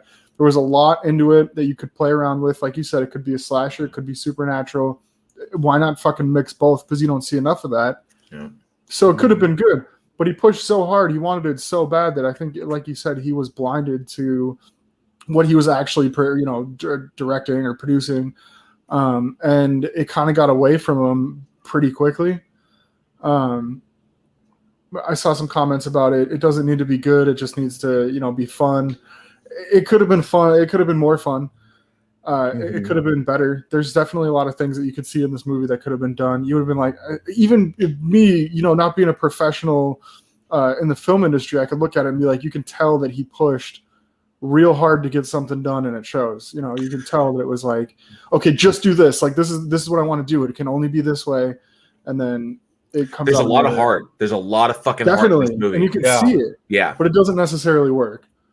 So, I see what you're saying. And the George said it doesn't have to be good. It just has to be fun. And I think it was fun. Some of the kills were inventive, if lackluster, if it was all over the place and crazy. But I didn't dread watching it, and I didn't dread watching it either. But I've seen a lot of bad fucking movies, and this unfortunately ranks up there with them because, and I say that you said, Weekend George continued, and the George said, I would want to say is that this movie is effective with its kills without the budget for gory kills and makeup. Slowly forcing a man's head into a stationary saw blade is horrifying. Yes, the concept is horrifying. If not every single fucking slasher film that was set in the woods did not have a moment where something was slowly being driven into somebody's body. Okay, true. That was one of the big problems here, is that unlike some other things that try to do it differently from Friday the 13th, like say Happy Birthday to Me, where it felt very much like Friday the 13th until the big thing at the end. It was like, oh, okay, that's what separates it. Yeah. The problem with this one is that it just fell flat. Every single trope had already been taken. It was a very, very difficult time to get a unique kind of movie out and have it make any money. That's what. The odds were legitimately stacked against Dawn. The odds were so stacked against, they were stacked against him critically. They were stacked against him commercially. They were stacked against him with the budget and, with his script. But fuck it, man. He still made it happen. And that's what I wanted to focus on. But it's also, like I said, it's a cautionary tale because there are people out there who will do this. Dawn also got lucky. The fucking movie made money. Okay, there are many out there that don't make money. He made enough money to pay the people that work for him and get his home back. That's a big thing. But that's it. That's lucky. He Yeah. gambled on that because that thing could have fucking sat, waiting for distribution. Whoever did the distribution on this thing could have literally said, "Nah, market's too solid right now, or market's too flooded right now. We're gonna wait, for it to die off a little bit before we release yours." Then you release no fanfare because everybody's fucking tired of seeing it. Yep. Right. These are the risks you take in the business when you are a filmmaker, when you are a producer, when you're trying to make money off of a movie. And so he got lucky. He rolled the dice, and holy fucking shit, on the final roll, he came up Yahtzee and managed to break even. Cool. Okay. But that's not the road you want to take, because there are people with a lot of talent. There are people with a lot of good ideas and a lot of great vision for this genre who will go out there and try and do this, and you will never hear from them again just because this shit fucking happens. And on top of that, it's the brutal process of filmmaking. And it's you accomplish your dream, and you get it, and then it's not exactly what you expect. And sometimes it's like, well, you know what? I gave it a try. I'm going to move to something else. It's true.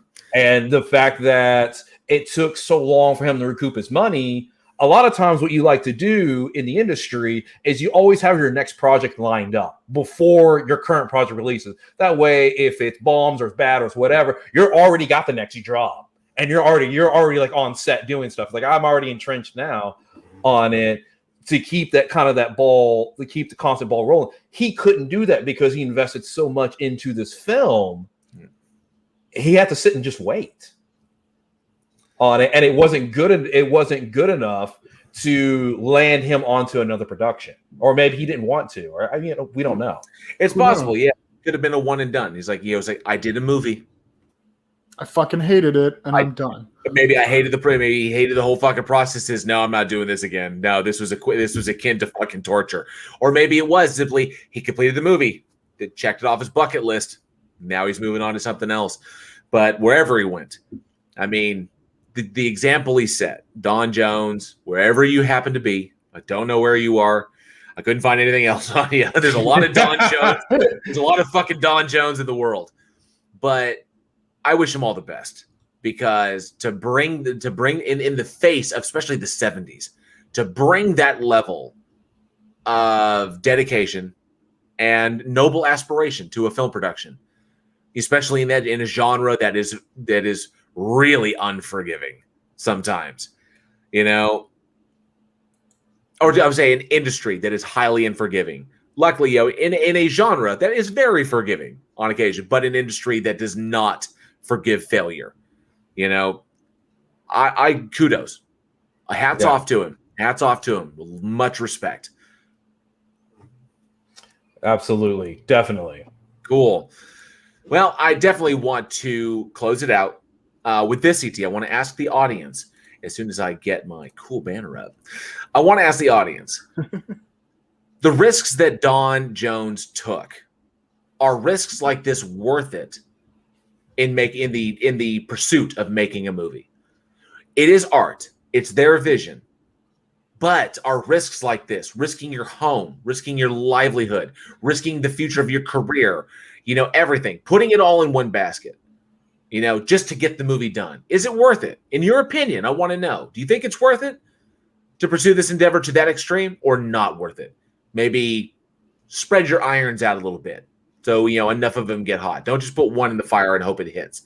Let us know. I'd love to know in the comments below. Let us know in the live chat, or at weekinhorror@gmail.com, so that Alex will have reading material when his new baby is spitting up all over him. Puking and shitting and Definitely. Let's see what it said. And the George said, having seen a friend go through hell to produce, direct, and star in a student film, I seriously applaud all filmmakers, especially the ones who leave their hearts on the screen. Goddamn right. Well said. Mm-hmm. Well said.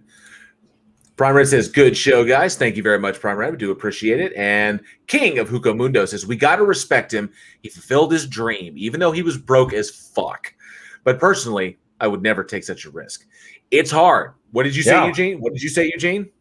Most people do not have testicular fortitude. They do not. It's tough, man, especially when you're on set and the fucking train is rolling, and then you got to make split-second decisions that can make or break something. Sometimes the train just comes to a stop, and you don't know how you're going to get this fucker started again. You know, sometimes you have good momentum, sometimes you don't. You know, it's I mean, it's fucking brutal. It is fucking brutal, which is why I love directing. But goddamn, I could not do it all the time. I prefer to write because I'll write it and then I'll hand it to a director and say, "You go do it," and I don't have to worry about shit anymore. This guy, unless they come back and say, "Motherfucker, rewrite this. This doesn't work." It's like, God damn it! Now I got to do it again. But it's my vision. No, I don't have that kind of clout. But yeah, definitely let us know. weekinhorror@gmail.com. We would love to hear what you think. We have the best part of the night. Eugene? It is time. We have all been waiting for the trivia question. The trivia question of the night. Yes. And this is pretty fucking cool. So I wonder if I can show. I think you wait. You think I can? I think I can. I think I can show. I think you can. Yes, we are going to debut as soon as I figure out how. I'm going to figure out how to do this. And see, Johnny fucking left. I saw him go. He just leaves right when we need him. And Charlie Watts just can't wait to get my mug. That mug should be getting to you soon, Charlie. I mean, for some reason, Teespring has been taking forever, so I hope that gets to you shortly. And the Jord. Sometimes the train comes to a start. Sometimes you get ahead of the train. Sometimes you get so ahead of the train that it ends up hitting you. This is true. That's true. Sometimes you just trip on the tracks and, accept. King of Yucamundo says, all right, before it starts, JL, please let me touch your beard. Wag it in front of you. I know, right? Let me see here real quick. I think I can do this. Wait, hang on a second. I think I can share an image. I think I can. Give me 1 second. I am going to share this image. I may have sneak peeked another image that we got. And we are going to be giving away the new limited edition Week in Horror t-shirt. How do you fucking think about that? But what is on the new limited edition Week in Horror t-shirt, do you ask? And I will tell you. Give me 2 seconds and I will show this art. So you did see the other art that we received, right? Yes, I did. That's so great. Can we put that on a mug? Yeah. So, for those in the audience who have been with us for some time, are probably familiar with the fake band that we created, I guess, in our heads during the podcast. So we created a fake band. Or actually, is it a fake band? No, it's a fucking awesome band. Is what it is. And our in-house artist, Joshua Olson, who has kicked ass. And it has given us this, and I will share. 1 second. Let me see here. Actually, no, I can only share my screen, so I can't share a specific image. So I will do this. Oh, wait, no. Already. Jesus Christ. Motherfucker, I am trying. Okay, give me two. Just give me 1 hot minute. Chat is like, no tell, show. You know what? I'm fucking working on it. All right, I got it set up so I can show. So let me go back to this and we will share screen, window. This is the new artwork for the limited edition Week in Horror t-shirt featuring our new band, the Kink Shaming Cannibals.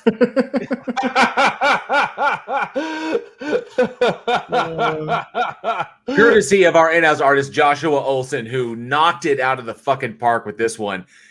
This is our punk band, the Kink Shaming Cannibals, and he made a band shirt for our awesome band that we have created. You can tell who is who in the images. I think this will go like that. Unfortunately, Johnny O is the food. Apparently, we're eating this member of the band, but there we go. That's it, right there. Oh, it's great. It's awesome. It's fucking amazing, and I love it. I absolutely love this thing. So, I stopped sharing, correct? I did stop sharing. Yes. Want to make sure. So, yes, I do hope you all dug that. Let me see what we got here. It says, Andrew says, let's talk more show. Hey, Tony Regime's like, Kink Shaming Cannibals. That's right. Shercam says, I'm going to have to buy it if I don't win. Hey. Did I just see Annie says, did I just see a Corona unsubbing right now? Oh, Jesus. No, it's a and rock. That's fucking hilarious. All right, so that is our new T-shirt that is going on a shirt, and we will print that out and get that to you. That is the new limited edition Week in Horror shirt. It will be up on Teespring, I believe tomorrow is when I finalize, putting it all together, because we just got that artwork in today. So yes, I am so excited to offer that as our new limited edition T-shirt. Limited edition T-shirt number 3 is available. Yes. That will be available shortly, and the winner of this trivia contest will get the first one.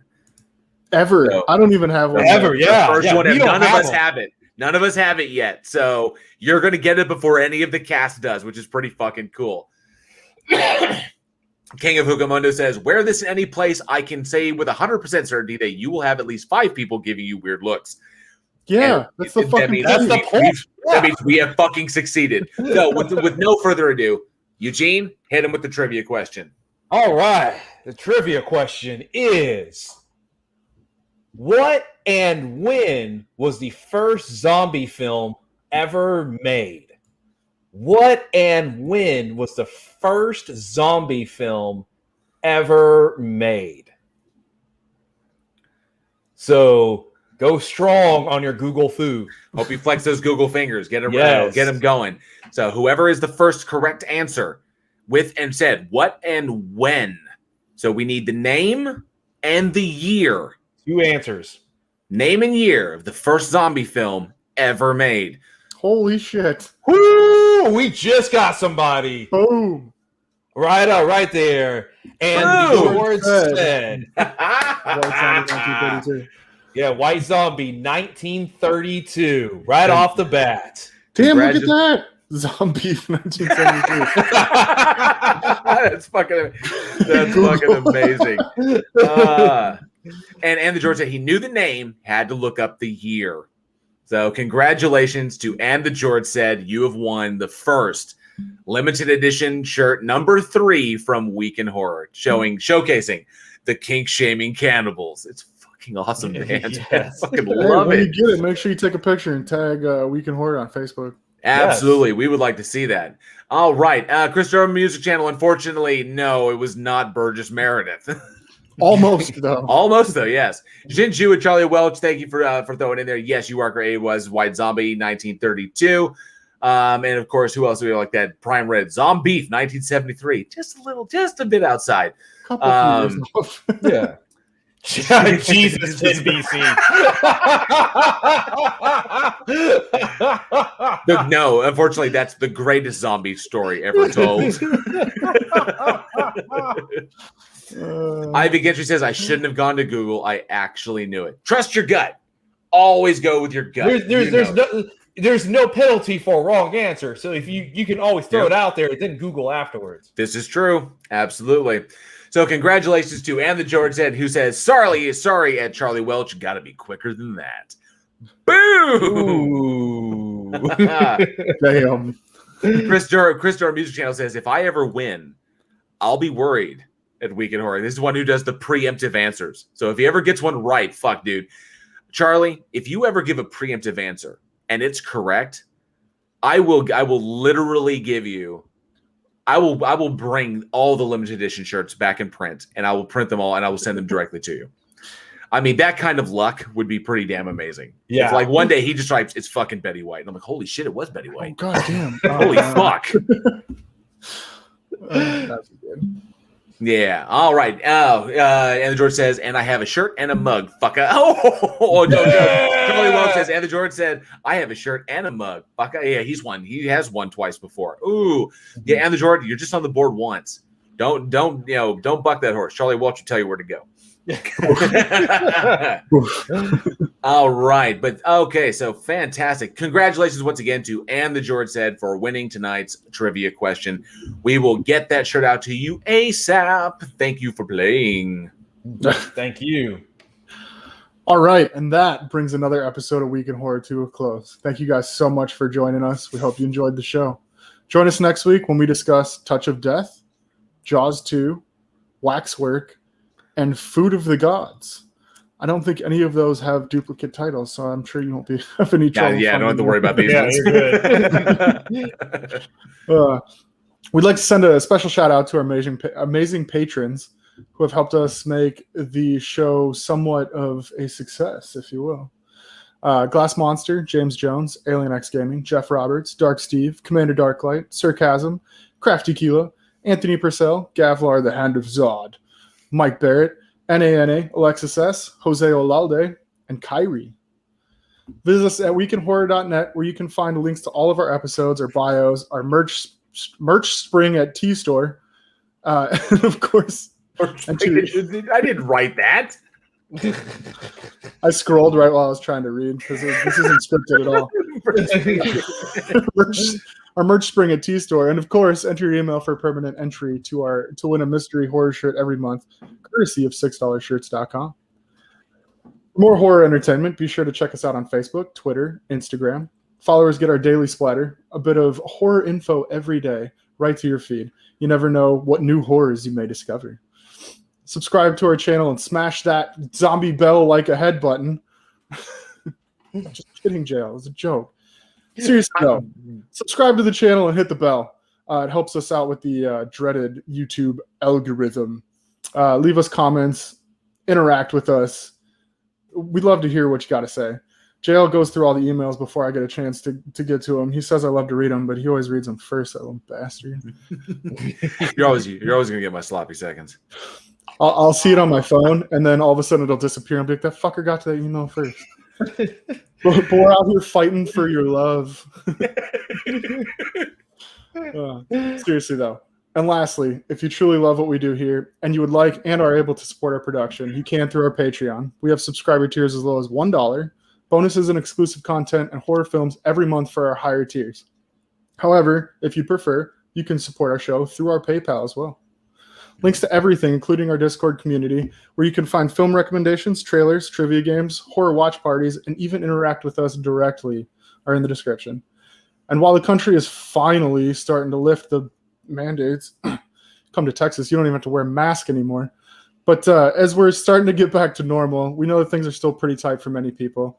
As always, simply commenting, liking, and sharing the show with your friends in your local horror community is the absolute best way to help us continue to grow. Mm-hmm. We appreciate each and every one of you for being the greatest audience a podcast could have. I'm Alex, and I can't read for shit. I'm JL. I'm JL, and apparently I can't write for shit. And I'm Eugene. Bye. I'm Eugene, and I am the shit. Sorry. I gotta say this. King of Hugo says exclusive content. Does that include touching JL's beard, or is that a higher tier? Dude, my friend, that is the highest tier. Oh yeah. Yeah, it's not even. $100 I'll let you touch it. It's not even listed on Patreon. That's on the Week in Horror OnlyFans. All right. Thanks, y'all. Y'all have a great night. Thank you guys so much. We'll see you next week. And as always, stay scared.